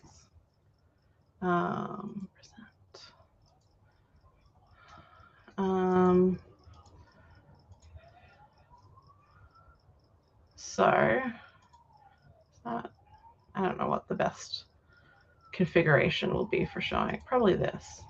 So this is the one like book collection. So this has like all of my books in it, including like not just like my physically owned books. Like they're all like I have a column that like says the source that I'm getting them from. Okay. So it's not just my physically owned ones. It's just like anything I've decided that I'm moving forward on reading, so I can keep track of like where I can get it from, and also where I can get the audio from if there's an audio, and how long the audio is, because that comes into play later. There's kind of a big gap here because usually the way I have it just like sorted is like the red books go to the bottom. So like yeah, it just it goes and goes and goes and goes and goes, because this is several years worth of using it. I think I first started working on this setup in 2020, and I've like refined it and like done other things since then. But yeah, it's kind of been in the form it's in now for a couple of years. But yeah, and so like I have the red column that I tick when it's red, so I can, because like I just wanted to be able to sort by all of these things and also have them separate out into different things by the categories. And so things that are on that month's TBR get ticked as TBR. Oh, cool. So yeah, so I have like the title, the authors, page count, and series, publication year, like all of that. And like my source are like specifying like specifically where it's from, except the thing that I don't get specific about is like which library it's from. So like if it's library, it means physically from the library, but it could be Ipswich or Brisbane. If it says like Libby audio or Libby ebook, I'm not specifying which library it's from, because it could be from several. I track format and audience form. I do kind of weird in that like, so my categories are like I have like novel, novella, and novelette. A novelette is what I use for anything that's like a short story that's like not novella length. And then the thing that's short stories is for a short story collection, either an anthology or from a single author. I track the publisher, which like has like some extra detail that I'm working on, like specifying which publishing house they are and like whether they're independent or not, but I haven't actually done that for all imprints. Yeah. But I like to see like which ones I'm like reading from more, where I hear about a book.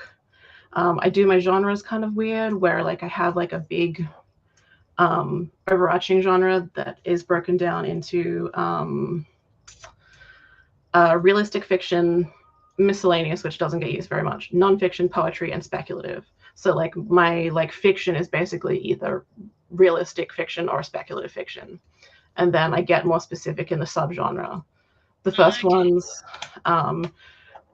general, memoir, bio, nature science, social, political, historical, and true crime. Those are just for nonfiction ones, and the rest are fiction categories. I don't really use the classic one very much, and I don't know why I have it, because I also don't have one for literary fiction, because I like to be more specific usually. But, and then I track some like author identity stuff, like nationality.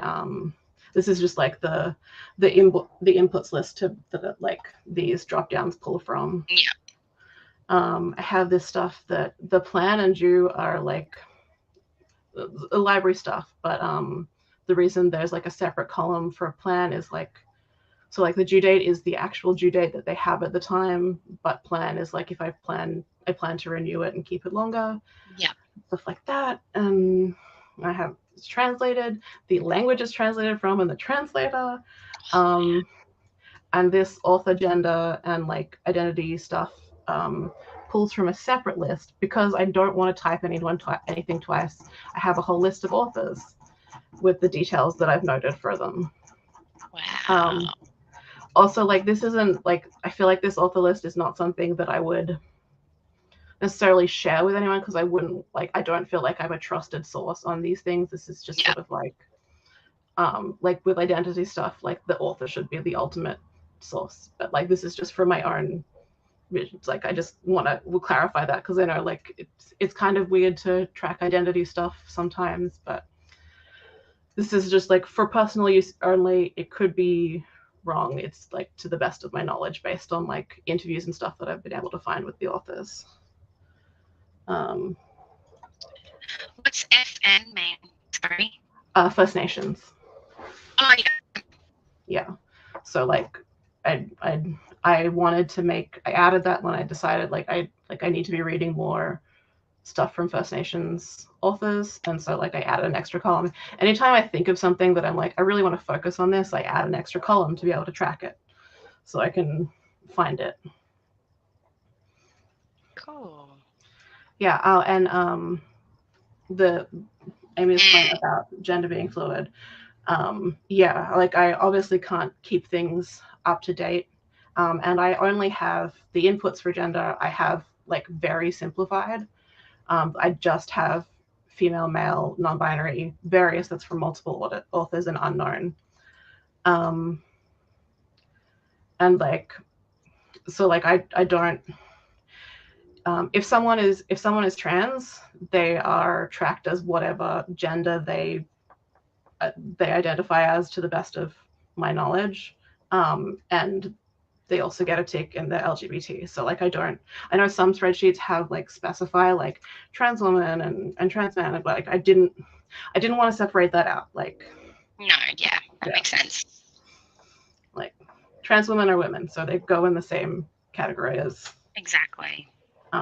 Also, I'd like, it's not a category that I care about too much at this point, because my ratios that I tend to read different genders at are pretty good. Also, like I don't really have any trouble reading queer books, so like it's not something that I have to track too rigorously. It's like, it's fine. I'm on top of it.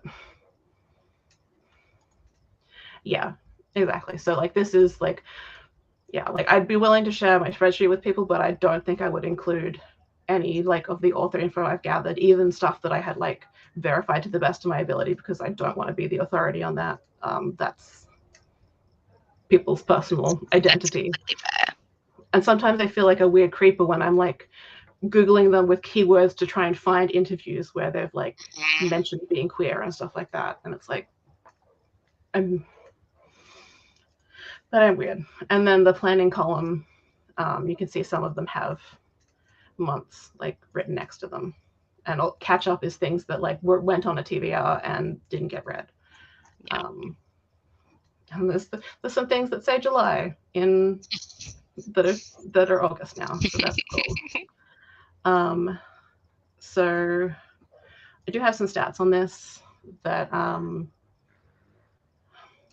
mostly don't look at. So, but it does, according to this, I do have 179 physical unread books on my TBR. That's So bad. I like it to be less. I mean, like, that's a good number. Like, you're like, that's too many. Too many. But I'm going to get it down. I want it to be like closer to 100. Yeah. For me. Because like the amount I have at the moment makes me anxious. Because I'm like, there'll be stuff there that you won't ever get to. And that makes me feel antsy. So I got to fix it. Yeah. But we now go to a different sheet. So like that's just like the sort of like my like base camp where I put all of the books in. But the one I use most of all is like my reading tracker for that year. And this view that we're on is the monthly view for August. I have I just can't really see it because it's down, but like I have months for all of them. And the ones like the months that we're not on are hidden because I always believe in hiding any information that you don't need at the moment. Yeah. Because get it out of my sight. But like all of the previous ones are like fully, I'll bring up January, like this is what they look like by the end of the month. Cool. I think that a lot of the way this like the format of like this stuff up the top I actually got from a Little Book Owl spreadsheet years ago. Really? Yeah, I think I want to give credit where it's due, and I think that's where I first picked up that format, but I've modified various things. And also her thing is actually where I got the idea for my calculation things, which is where I can convert the place that I'm at in an audiobook to pages. Oh, cool. And also like for when I'm tracking it in Bookly, I have a thing that I can output it to be like, oh, this is how long you will have listened to it if you were listening to it at this rate. Wow, that's so smart. This is my hobby. My whole hobby is the spreadsheets. It's not reading, it's spreadsheets. Yeah. This is just like some monthly TBR stuff. That's but anyway, so like this is the books read that I record like every time a book is finished. I don't keep track of like start and end dates because I kind of have that in the monthly pages. Yeah. And also like when I'm actively using a monthly thing, I will hide the columns that are finished just to like get them out of my sight. And I'll like hide the upper month stuff as well. Like as I move down through the month, so I can just keep it on a focused view and don't get distracted by extra numbers.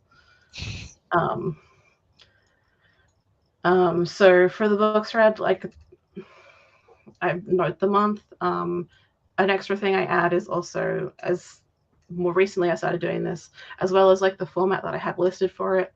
I have another column where I put that in again based on like, because I found like I'm reading a lot of things that I read along to an audiobook or along to an ebook. So if it says physical plus or ebook plus, it means that I read along to an audiobook. Yeah. See, I think I stopped putting down like how I read it because sometimes I would listen to it in the car and then I would pick it up physically later on. So yeah, that. And then like sometimes I think I've used one where I had the ebook as well, so I've used all three. Yeah. I think like it's important, only note things that are serving you. If it becomes like too cumbersome to note something or you feel like you're not getting any benefit from recording it, then it's a waste of time to record it. But yeah, so this all just like, so like say if I had finished the idea of like that I'm listening to, I like select from the drop, I select it from the drop down menu, cool. and it autofills all of the stuff that it can autofill, and I just have to like add in the specific stuff. So that drop down is from what you've already got currently reading, or what's on your August TBR? It's from the whole big TBR sheet. But okay. The things at the top are on the current TBR, because I have, so this sheet imports the range from the like book collection sheet, and I have it to import in a particular way that it puts things that are in the current month's TBR on top, and it also drops things that are read to the bottom. So it's easy to find the relevant things because they're up the top. They're also sorted in order of like what's due back at the library. Yeah. So yeah, and this just like I don't have to update this. Sometimes it'll bug out and I'll have to like refresh it, but it just like pulls from my existing sheet. Wow. So I don't like add any information about books apart from like the month that I've read it, and like how I read it. Anywhere in this, I have it all like pull from the master thing. Not repeating anything. I will not type anything out again. And so yeah. And even if I'm looking for something like I've read something weird that for some reason I don't have marked on my TBR, I can just like start typing it and it'll autofill with suggestions. So it's not too hard to find anything that I might want. And that's the same with like the drop downs here in these. Like I just have to select the name of the book, and it will automatically put in the pages. Yeah. And so that means like when I put in the page that I'm up to on the corresponding day, it automatically calculates what percentage I'm through and how many pages are left and stuff like that. Yeah. And then I have this monthly stats page, which I think some of a lot of the format I got from Hardback Hoarders sheet. Yeah. Because I really liked her layout for the monthly thing, and I actually ended up I use a similar kind of thing for my yearly stats. Mm-hmm. But I just like I particularly like the way these boxes look. But just like so, every month has like the various stats that I have for all of these years and have never done a wrap up. But I have all of this information. And I do look at it, and usually to like admonish myself to be like, oh, in April you only read one book from a First Nations author. Like, what a shit reader.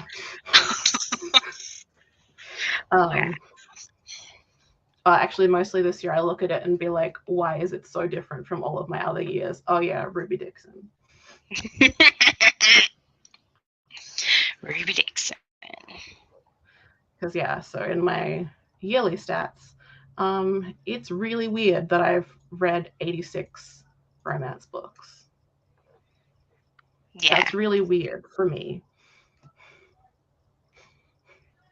It's like 48%.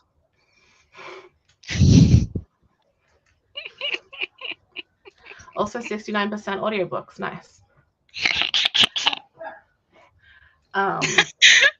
Adrian? Yeah, I don't think he's laughing at me though. I think he's listening. Okay, well that was just good timing. Yeah. Well, actually, the thing I beat myself up most about is that I haven't read that many translated books, and only 21 unique countries. Actually, no, it's less than that. It's 20 unique countries because unknown is one of the things. So I'm really slacking. So yeah, I use all of this data to tell myself that I'm bad. So that's a cool thing that I like to do with my spreadsheets.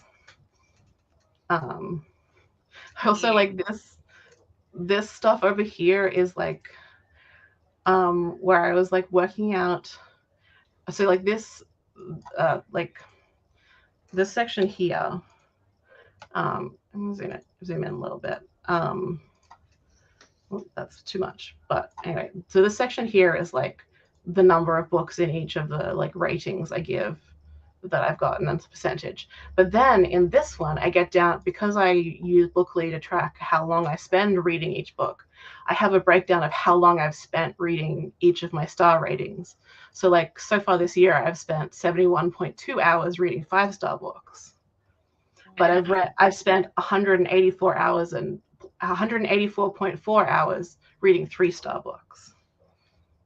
Oh my goodness. And so it's like 8% of my reading time this year has been spent reading 2-star books. What will I do with this information? Who knows? I have average rating, but you know, that's for normies. Because I also have median and mode rating. Average rating, Goodreads can tell you that, kind of. So I can do it better because it does the like half stars and stuff. But Yeah. But what's my median and mode rating? And actually, this is quite interesting because my median and mode are actually usually 4. Okay.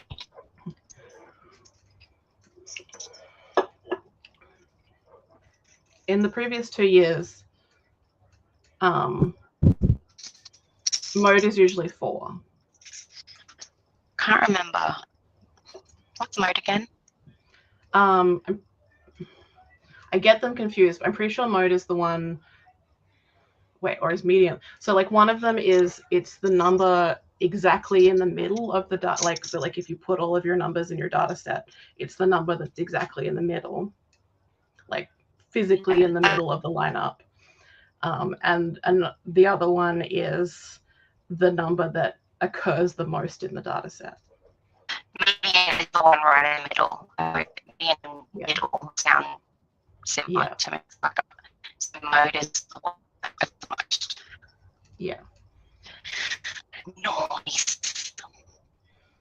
And then average is just average. Yeah. Average. Pleb tier casual. But yeah, anyway, that, and I also have a planning one, but like that, I guess I could also show that. Yes, just quickly, we'll get back into a sprint. I swear. Okay, sorry, Adrian's very loud when he's amused by something. So like this has a lot of automatic sort of like breakdown things based on the categories, and that's what I really like, having so many things tracked about books for them that like I can then like see a view that's like, oh, show me all of the things that I have marked as audiobooks that are YA and stuff like that, because that's like if I'm looking for a sort of an easier read. But also at the start of it, I have this page for like year-long things. Nice. So I can go month by month. When they're colored in, it means I've read it. So I'm going really great with Invisible Cities, as you can see.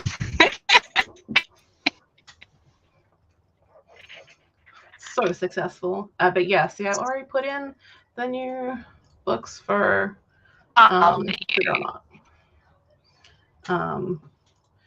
But yeah, and then I sort of like I have this is me planning things for Invisible Cities, and this is actually like last year's Invisible Cities and also like another country's reading challenge thing, neither of which I completed, but I kept them there so I can remember that I need to still complete them. But then I have like this blank sheet that is like my template that like anytime I need to plan stuff for readathon prompts, I duplicate it and like fill it in. So like this was my sheet for like Adventureathon. So like I can have information about the prompts and plan the books. And again, it's a drop down, so it just fills in all of the information for me, sometimes slowly. This one's big, there we go. So I never have to retype anything. It's great. I can just plan to read The King's Spinster Bride like a million times if I want. Oh, wow.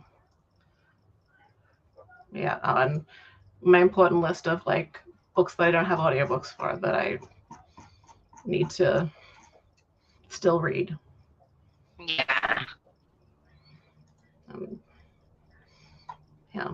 So yeah, that's, I'm not looking at my poetry list enough. So that's another thing that I need to address. But yeah, that's my brain. That's what my brain looks like.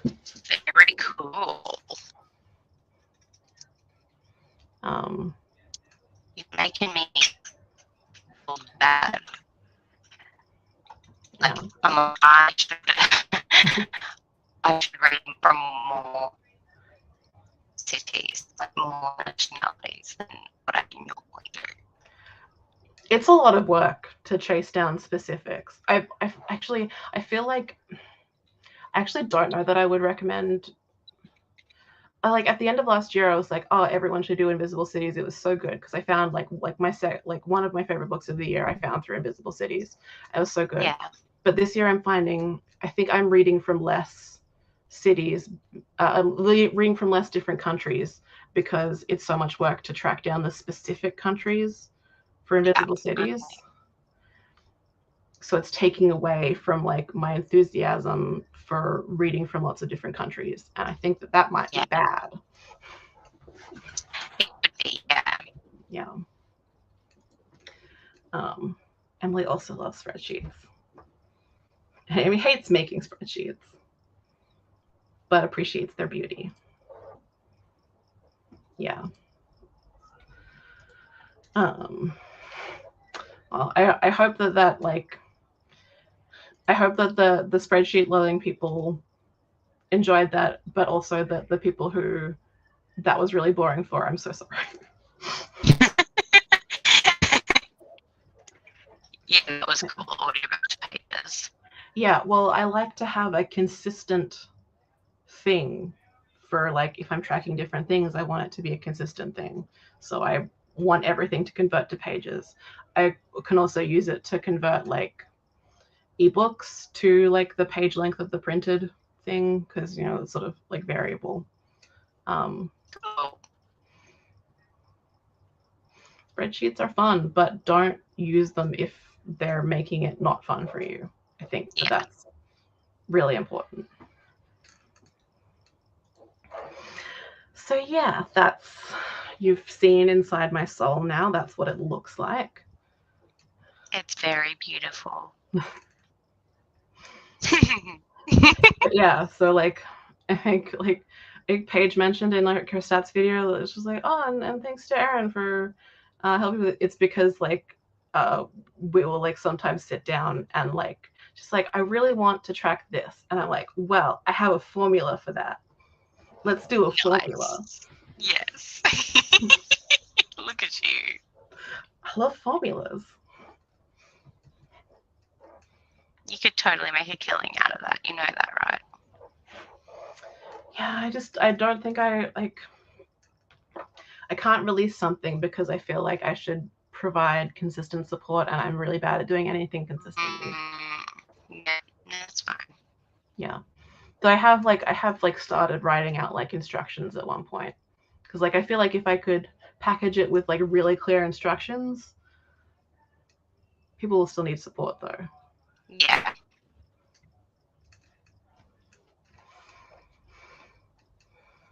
But yeah, if anyone needs any like spreadsheet help, feel free to hit me up. Like, I'm always happy to talk about spreadsheets.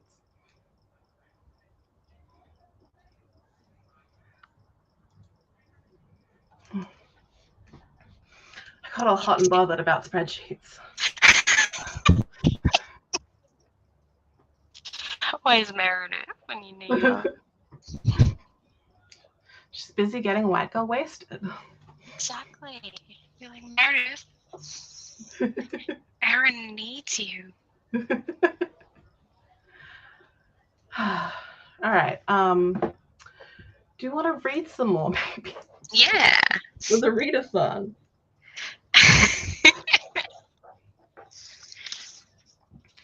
Should we do another 45? I'm keen for 45. Sounds good.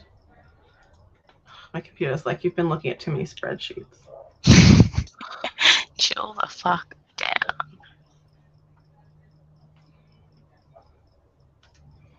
All right. Well, Good luck, everyone. Bye.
Hi, how did everyone go?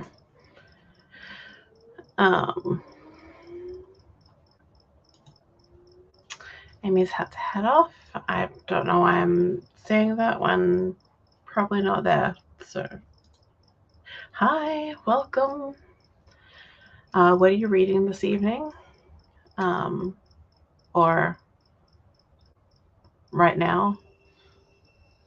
It's not evening for you, is it? Sorry. I zoned myself out with spreadsheets earlier, so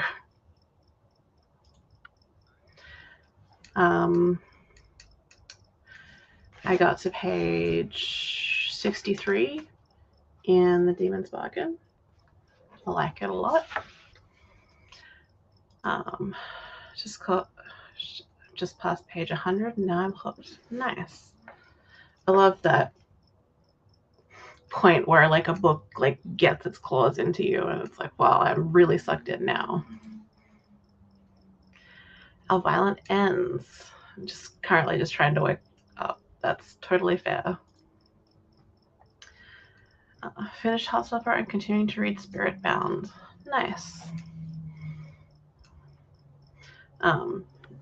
I was gonna say like, how was Heartstopper, but I feel like from your earlier comments, pretty good and also emotional.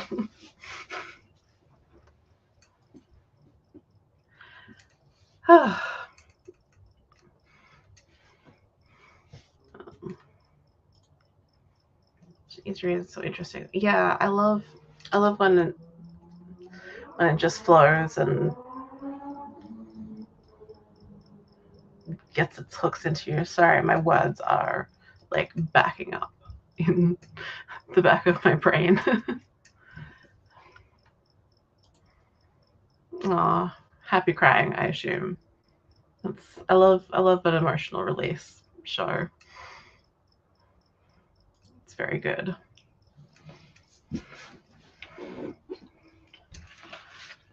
I haven't cried reading The Demon's Bargain.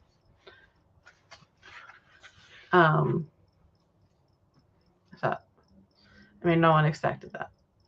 It's not. You're not meant to. It's a little worrying if you do, probably.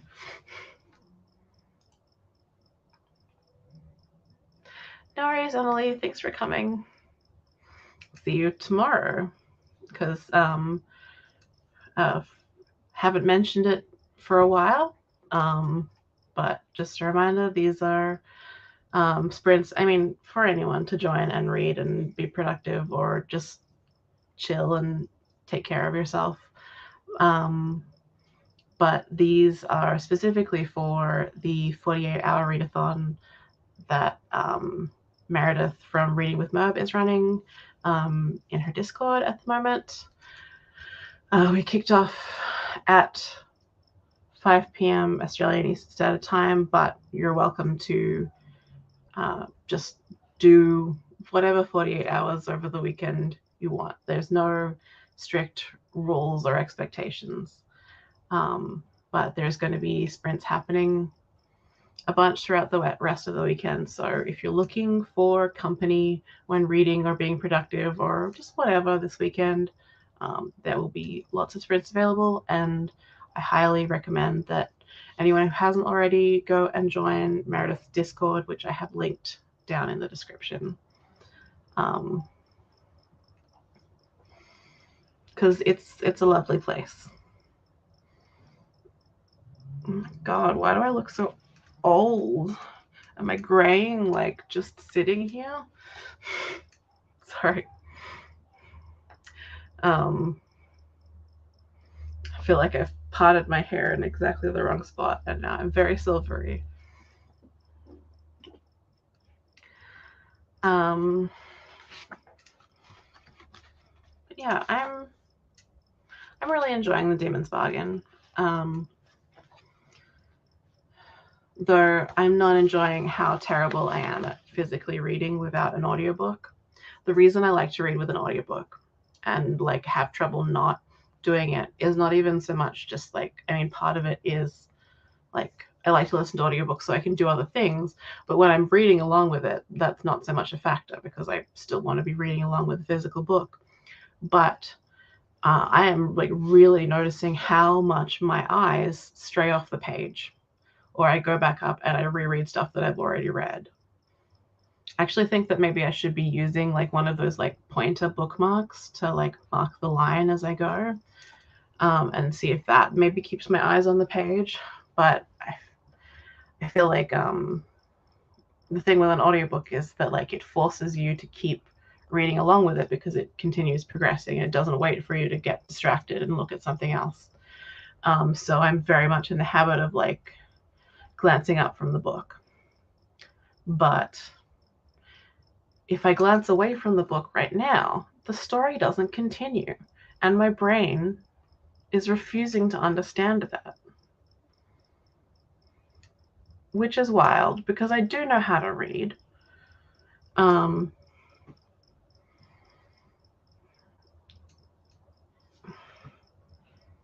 Who can say? Anyway, before I ramble too much more, I'm thinking that it might be good to go into another sprint. What time is it? 10:21. Let's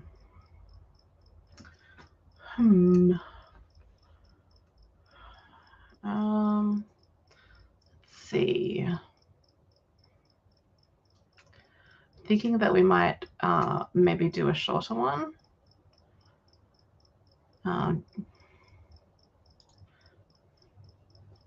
Thanks for coming, Zoe. I was like everyone's going to bed, and I look at the time, and it's like, yeah, it's 10:21. That makes sense that people would be going to bed. I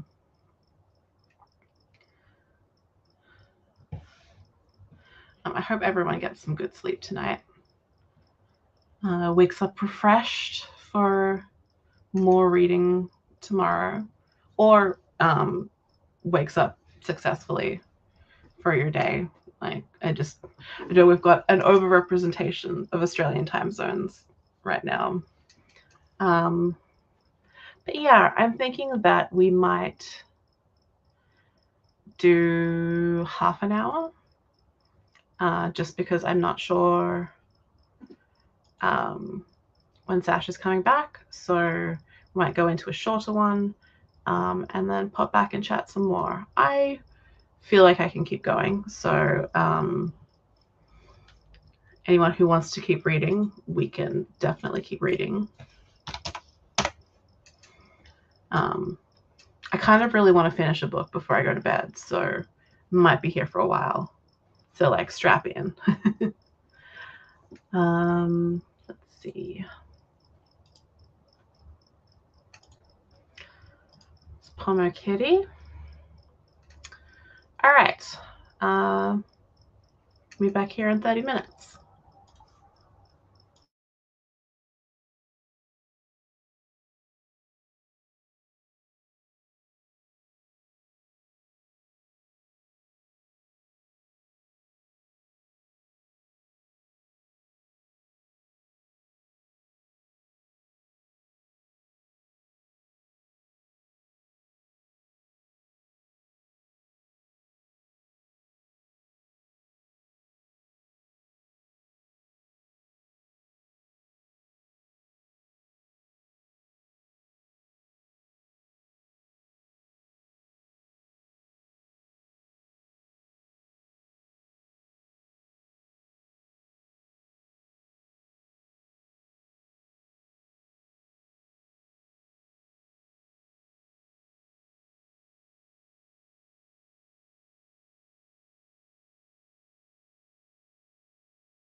The cat got me that time. Oh no. Were you that invested? Yeah, and also like I'd put on like these like binaural beats that are meant to like help with ADHD to like try and help me concentrate, and I was getting more involved in the story, and it was like no sense of time. No, that's good. At least you got into it. Mm-hmm. Sorry, I missed the last talking bit. No worries. How'd you go? Where are you up to? I'm on page 94. Nice. How about you? I finished it. Nice. What are you reading it? I think I'm gonna say 4 stars. Mm-hmm.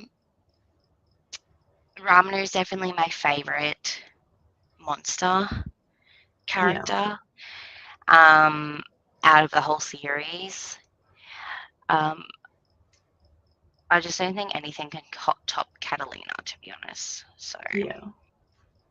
But I think I like Ramano because they aren't gruff and burly like Sol and I can't remember the Kraken's name. Yeah. But yeah, like I don't know, they're just really like they know that they're attracted to her and they want to keep her safe, and I just like they're not fighting it, and I like that. Yeah. They're not like being stuck in their ways of like, well, I've got to make a bargain. They're like, no, like fuck the bargain. Yeah, exactly. I just like the I just read the part where they're talking about like their concept of like their gender and like their gender being mischievous. Yep. Like that's great. I need to send that to one of my friends. Yes. So you read the pegging. What did you think of the pegging? Yes. Thought it was good. Yeah. Liked it. I like the magical strap on. It's very good. Yes, and it's like easy cleanup. Yeah. I really appreciate that. That would make me so much more enthusiastic about sex. Yes. Oh my gosh.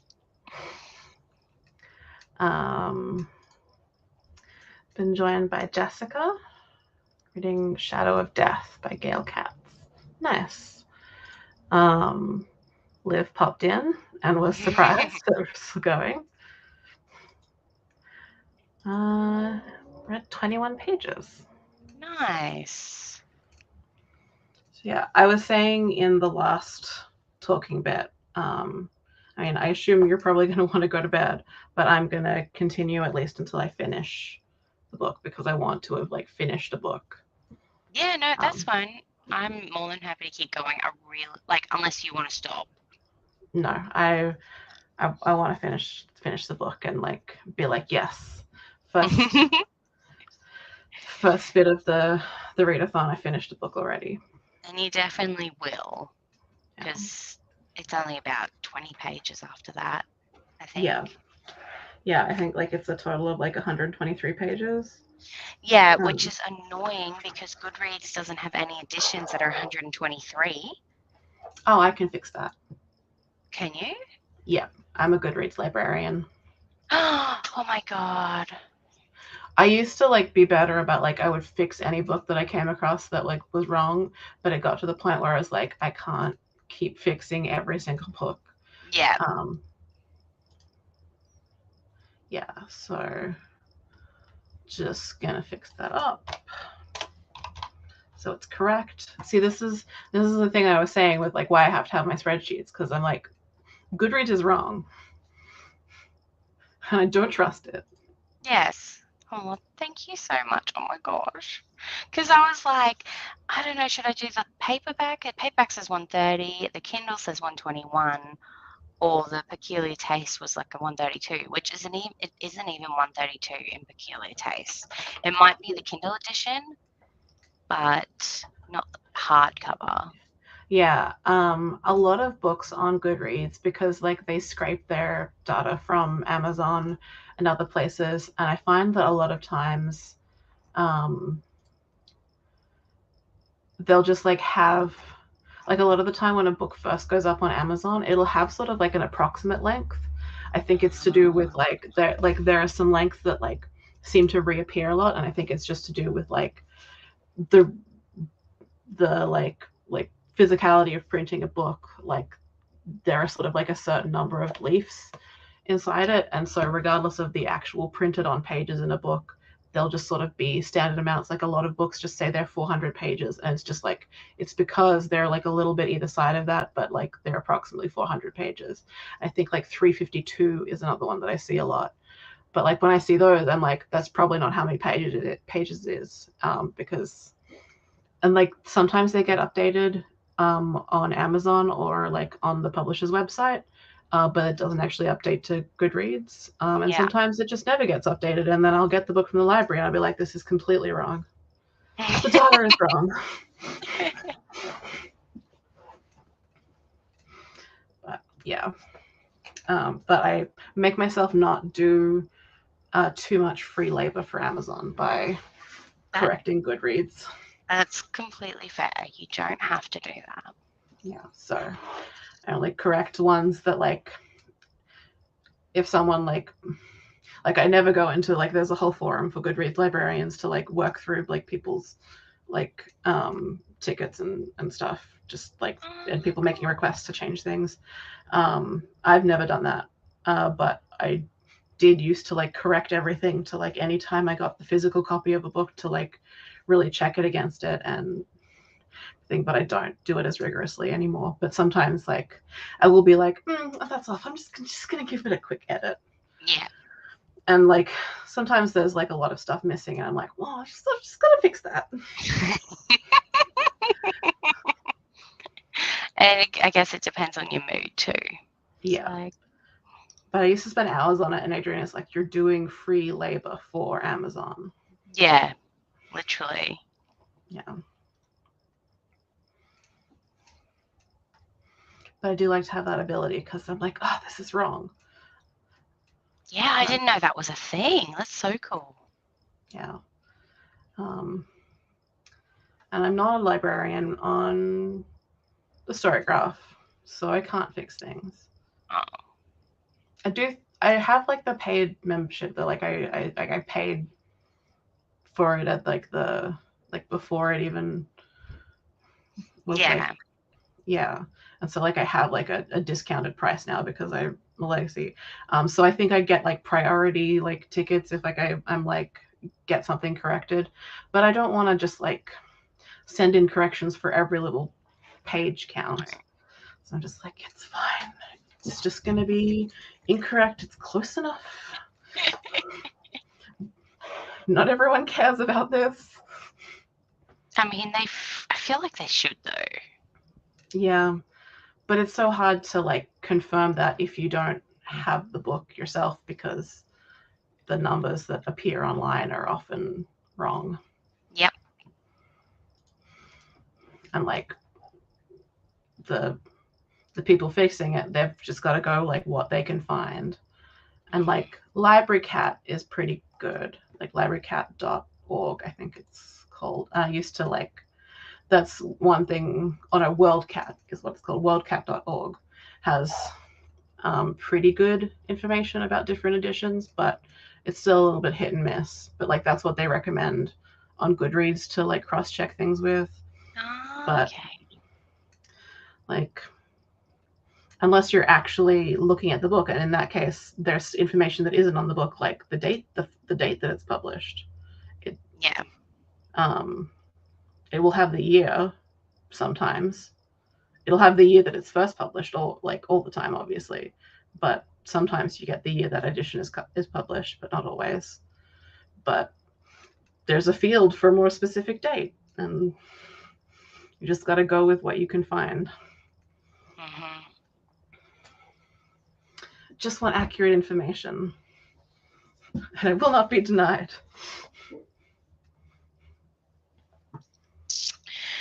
You are much more determined than me. Like I would love to be like that. Like it annoys me, but also I'm just like I don't think I would want to like put my hand up to be a librarian because I feel like I'd be just like you, just do free labor. Yeah, it's hard, like, once you have that, like, edit button available to not just be like, well, it's gonna fix it. And then hours later, you're just gonna fix, like, so many entries, and it's, yeah. I don't really have more important things to do, but you do. So Just trying to keep 3 children alive. It's not that yeah, bad. I can't do a bit of free work for Jeff Bezos. He needs it. He's struggling. Oh, yeah, totally. Yeah. I'm waiting for him to do an Elon, to be honest. Yeah. Well, I mean, like, he definitely has divorced dad. Like, we're living in an era of divorced dads. Yeah. Because he is also a divorced dad, and so is what's his name, Zuckerberg.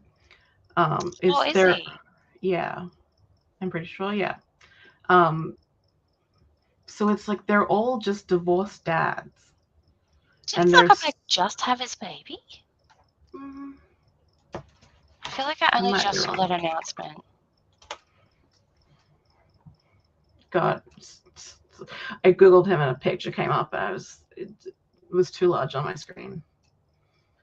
He has 3 kids, Oh, but I guess I'm wrong about him being divorced. It says he's still married. it's inevitable. Yeah.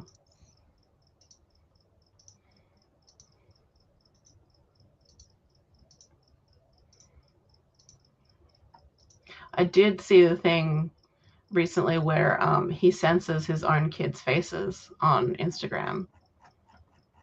And it's like, Really? oh, what would be your motivation for that? Mm. Is there something dangerous about just like people having access to just like lots of pictures, particularly of like people's kids? It's just interesting, an interesting choice you've made on your own Yeah, platform. that is. Oh, Very interesting. yeah, yeah. So Oh. apologies to Zuckerberg though, because he's not a divorced dad. He just seems like he is. I always get him and that actor mixed up. Which one? Jesse Michael Eisenberg, Cena? oh, Michael Cera. Sarah. Yeah, I don't know. They just have that same face, like that same punchable face. yeah. I know what you mean. It's a very bland, punchable face. It just makes like bullying is wrong, but like something about them like just like triggers that like instinct in the back of your mind that like I should bully that kid. I'm better than him and I should push him in a bin. So natural order needs to be maintained. I don't feel this way about most people. You're so funny. But there's just a certain type of bland white man that I'm like, you should bully him. Mm-hmm. You need to put him in his place. And that's in the trash. Yeah.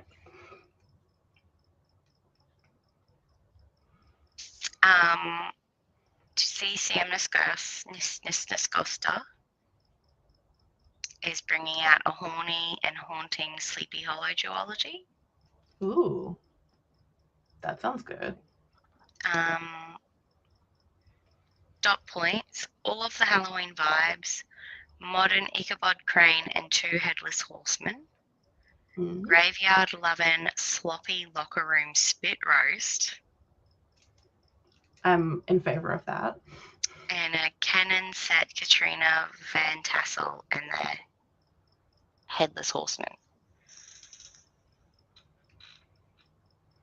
That's exciting. I mean, it means that Tea for Two has been pushed back to the end of the month, which is a bit sad because I'm really looking forward to that one. I know the cover looks so cool. Yeah, it does look really nice.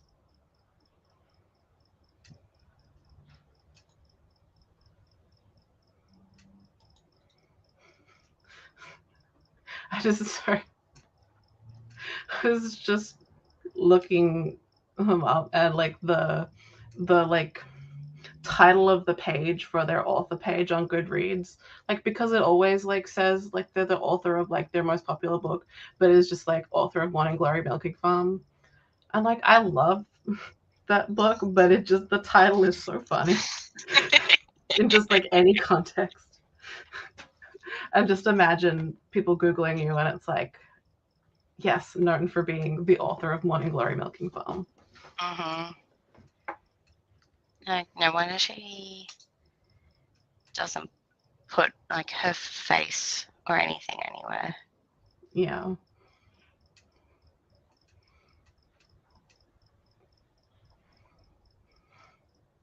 Great book though. It is. Oh my gosh. I do wish Sweet Berries had like a more horny title. I know, it's so not horny. Like it's like doesn't have anything to do. Like it needs the four words. What could we make it? Well, like you could turn it into something like sweet, juicy berry or something. Like you could like play on the berries thing and like add some juice, something to imply. But just like, how can you sandwich that between like Morning Glory Milking Farm and Moon Blooded Breeding Clinic? I mean, what is she works at a, what does she work at? Is it a farm? Yeah, it's a farm. She's like the event planner at the farm. Yeah. I mean, it feels like, but it's like a whole different feeling, the farm, compared to Morning Glory. Yeah, she's already established in her job. I mean, like he's the outsider coming into the town. Yeah, he is. And he's a scientist, hey? Yeah. An academic. Because I kind of want to like put in something about like the stalkery side of the thing, like the voyeurism. Yeah.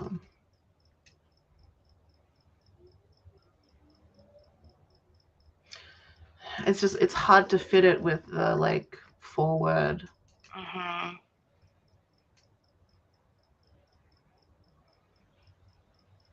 But like it's really important to mention the stalking her from a tree. Yeah. Right. And licking her from a tree. It's really important. I think a tree has to be in the title because doesn't he live in a tree? He lives in a tree house, doesn't he? I think so. He lives in like a foresty area at least. Yeah. Like they have to go through a lot of trees to get to his place. Yeah, and I think you have to fly up to it. Yeah, it must be a tree house because I remember like he has to fly her up to it, right? Yeah. So like very sweet stalking tree.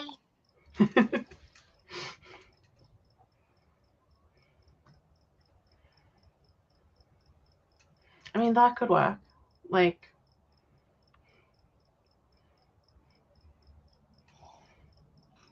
don't know. We'll have to think on it. This is a really important thing that we need to solve. Maybe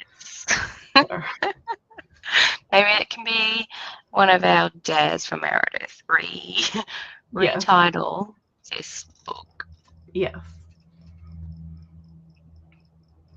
Seems like a good dare. I kind of want her to try and just redraw the new cover of Morning Glory. Yes.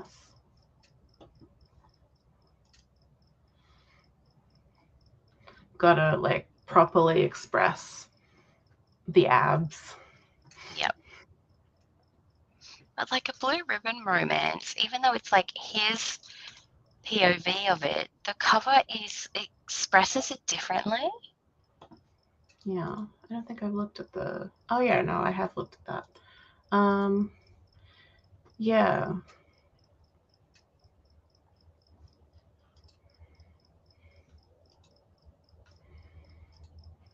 He looks really different, for He one thing. does. It looks like he's wearing a flower crown, to be honest. Yeah. I think that's meant to be just flowers behind him, I think. Yeah.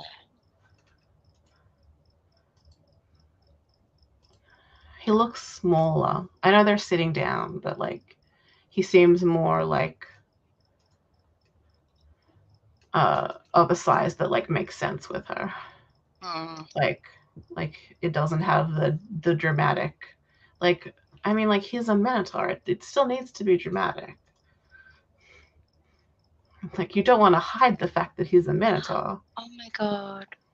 I just really like looked at the new cover and they've got a thing of milk pouring out on her leg. I just like saw that. Yeah.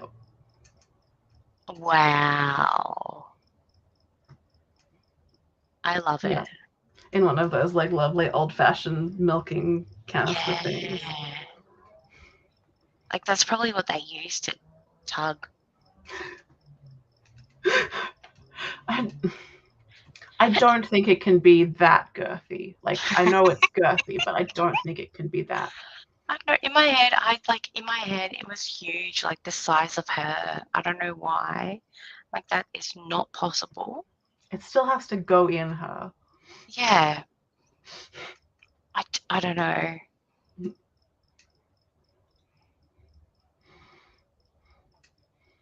I think you are meant to imagine it as big as possible, though. Like, because there's that shower scene where literally, like, it's just gushing out of her. That's like, yeah.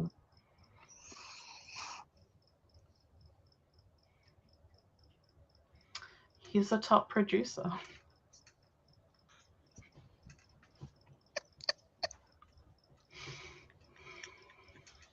Yeah, I'm sorry for anyone who didn't come here for like Morning Glory milking farm talk. Is anyone even still watching us talk shit? No. No. It says we have 4 people watching, and that seems impossible. Like, why are you watching us? And I'm so sorry.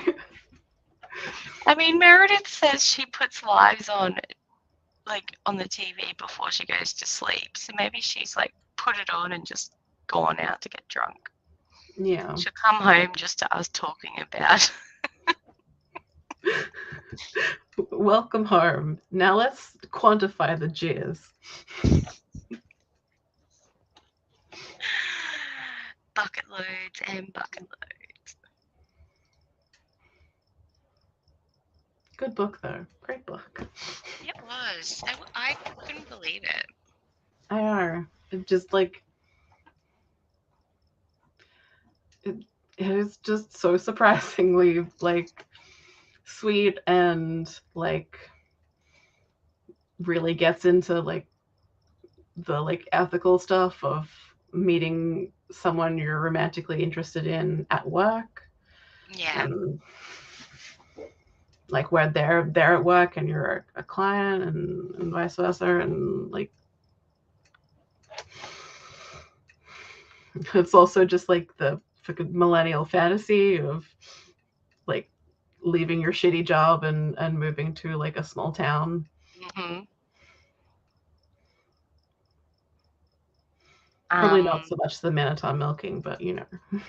I don't know. If you're getting dicks down right. Yeah. I would be perfectly fine with having Minotaur milking in my millennial fantasy.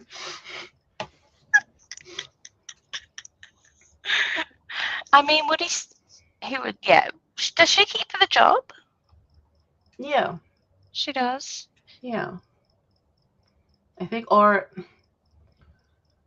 she gets another job at the end, but she stays on part-time, I think.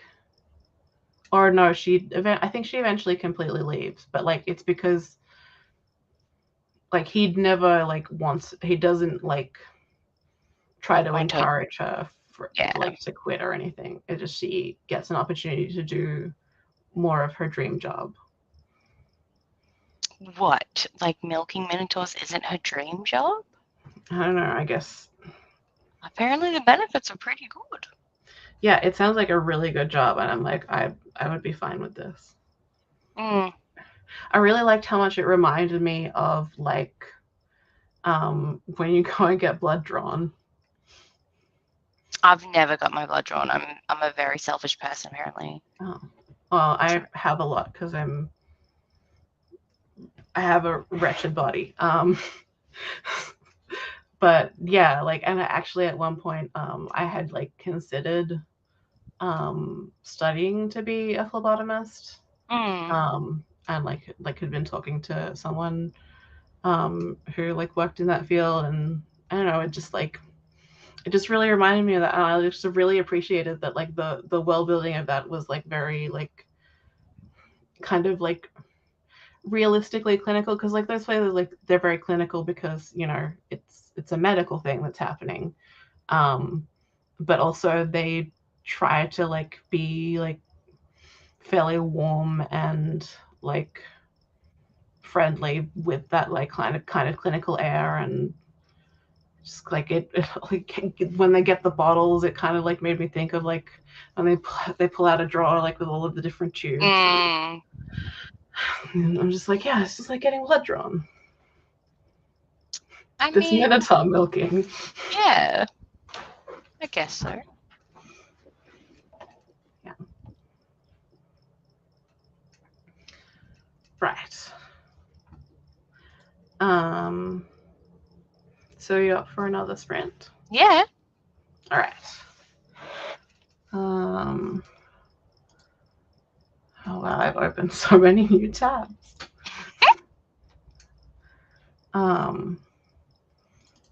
How long should we go for? I did 30 for that last one because I wasn't sure when you'd be back, and I didn't want to like lock you into like a super long sprint just in case you wanted to leave. How long will it take you to finish the book? Well, let me check with Botley.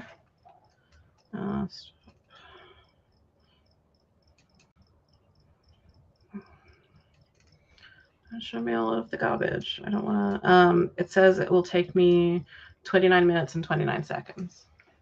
Well, do you want to do 30 minutes or do you want to do 45 minutes just to make sure if your ADHD brain distracts you? Yeah, I think I need like some leeway there. This will be my last sprint though. Yeah. All right. Okay. Thank you for staying up with me while I finish this book. That's okay. I'm loving it. Because I don't think I'll be able to really participate in much of the other sprints over the weekend. So I'm just trying to get to at least one of them. Thank you for coming to mine. I'm the special one. You are. You're so special. I show you my spreadsheets and we talk about morning glory milking farm. You're my special friend. Read your book. Yeah. Doing it.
I think probably the 45 was a little bit overkill.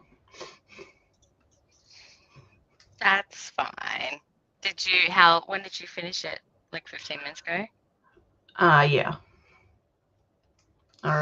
Yeah. What did you think? I really liked it. I think I'm giving it 4 stars.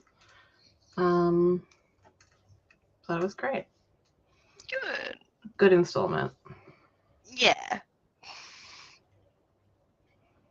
I really hope we get another Ramanu type. Yeah. Like, what's the gargoyle like? I don't even remember. So that's bad. Yeah, I don't know why I don't remember that well.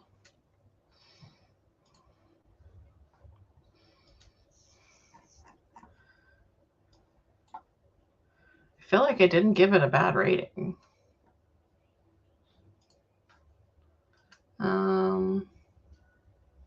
Apparently I've given every book in the series 4 stars. Okay. I thought that I rated the Gargoyles Captive lower because I don't remember it, but I guess I really liked it.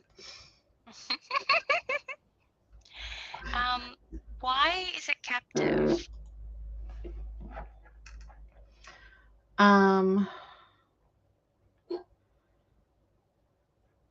Because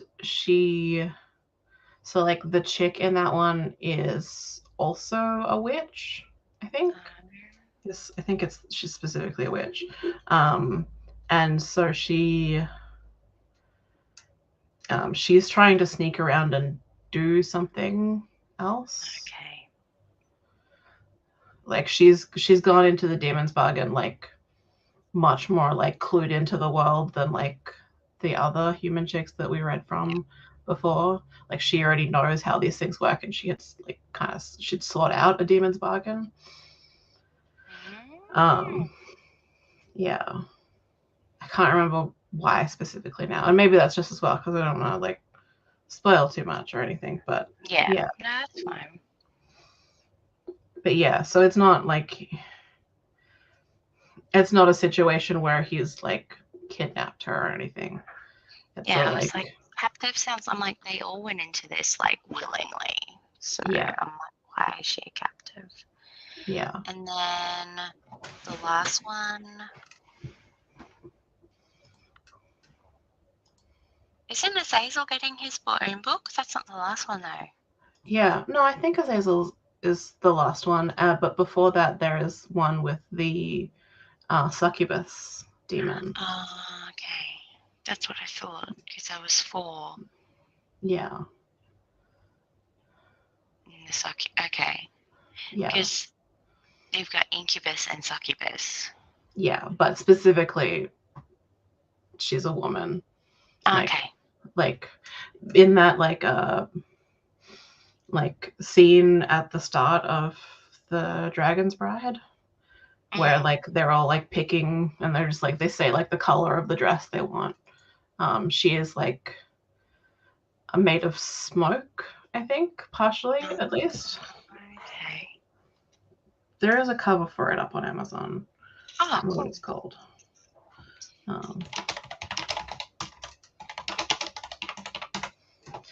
And there's a cover for Azazel's book as well. I think I've seen that one. Because at the end of Demon's Bargain, she says he looks like the Christian devil. Yeah. And I remember that. Yeah. But yeah, the Succubus's Prize is the next one that's coming out in March next year.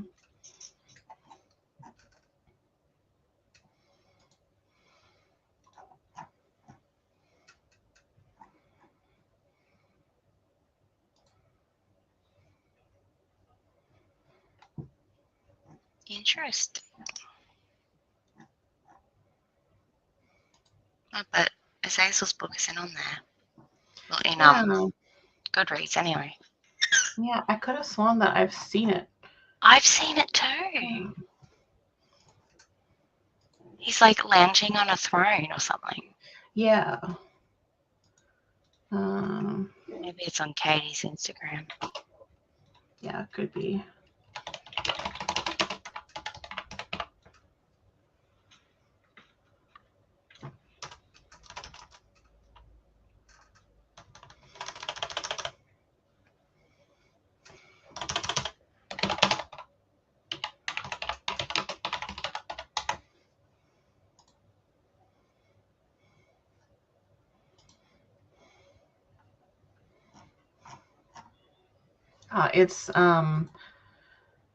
It's up on the story graph. Mm-hmm.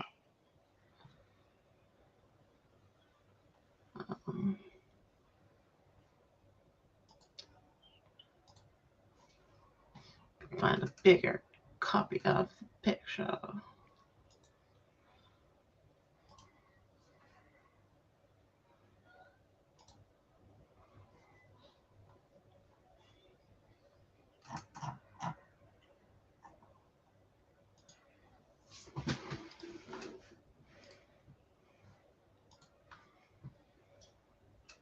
I love all of the covers so much. Me too. I'm so glad I'm getting them coming soon.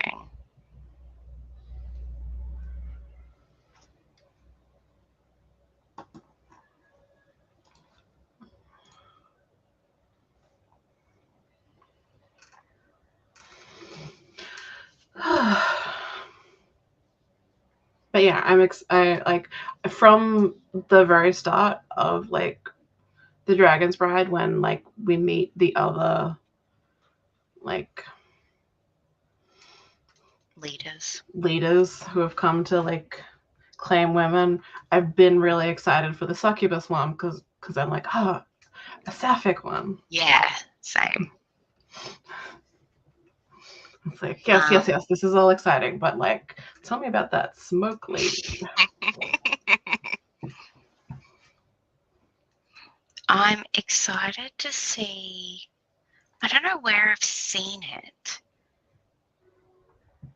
but like she has a graphic of where like all the characters from all the different series come into play, because like Azazel is in her vampire books. Oh, okay. I need to read those, the vampire books. And then apparently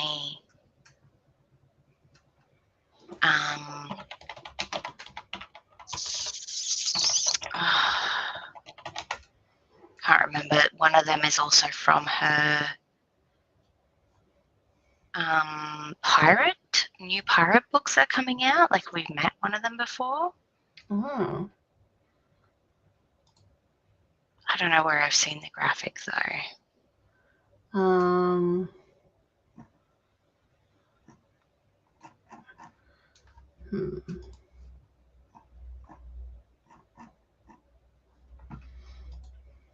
Whoop, what did I just do? Oh, I closed. I clicked the wrong screen. Oh, there it is. So Azazel, the Demon's Queen is Azazel's book. Yeah. Yeah.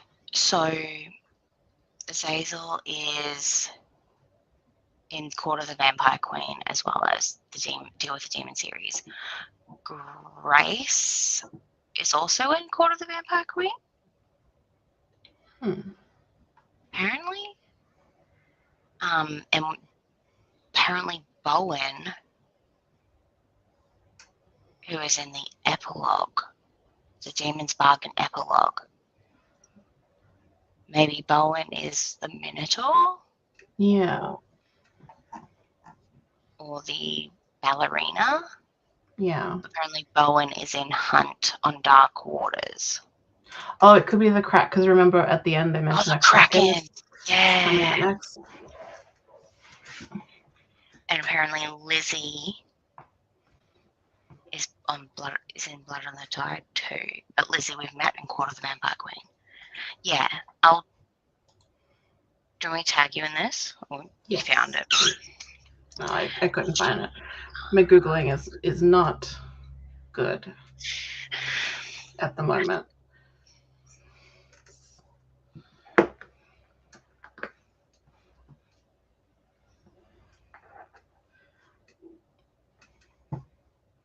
I tagged you on Insta. Okay. Important.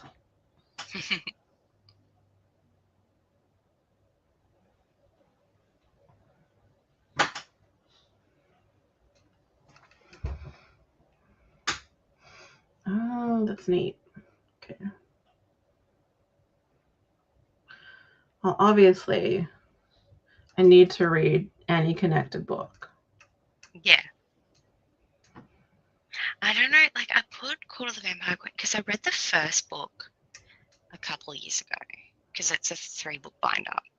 And then when I was reading the second book last year, I was like, I don't know, it wasn't me who said it, but like I wasn't in the mood for smart, Katie Roberts smart, just like, who am I? So I think I need to restart it again because I'm like, what's going on?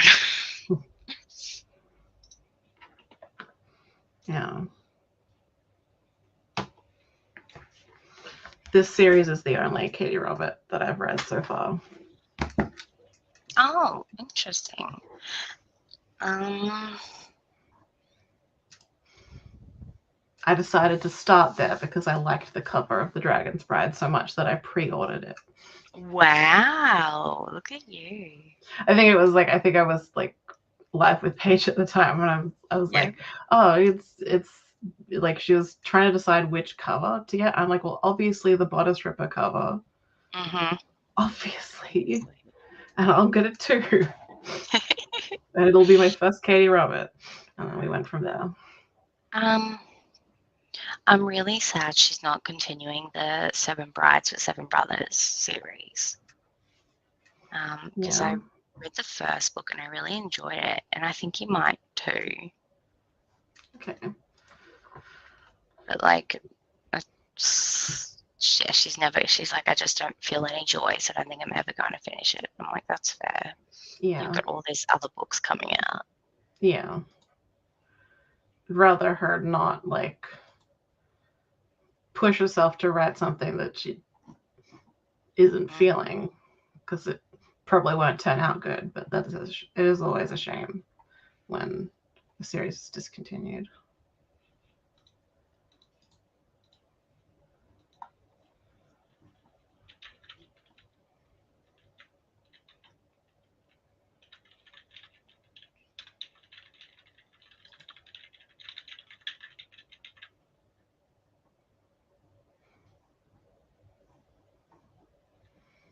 Oh, she has a lot of books.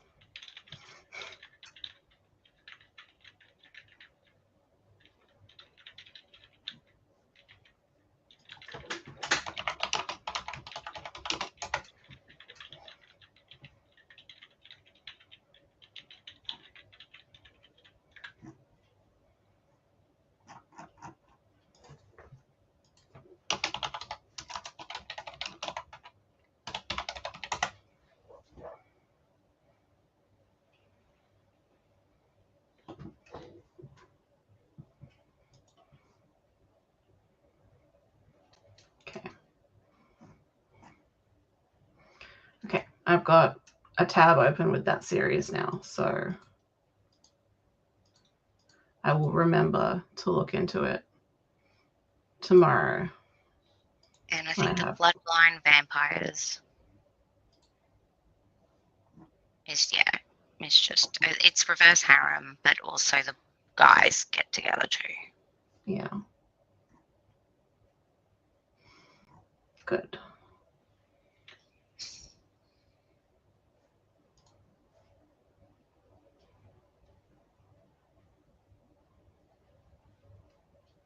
Okay.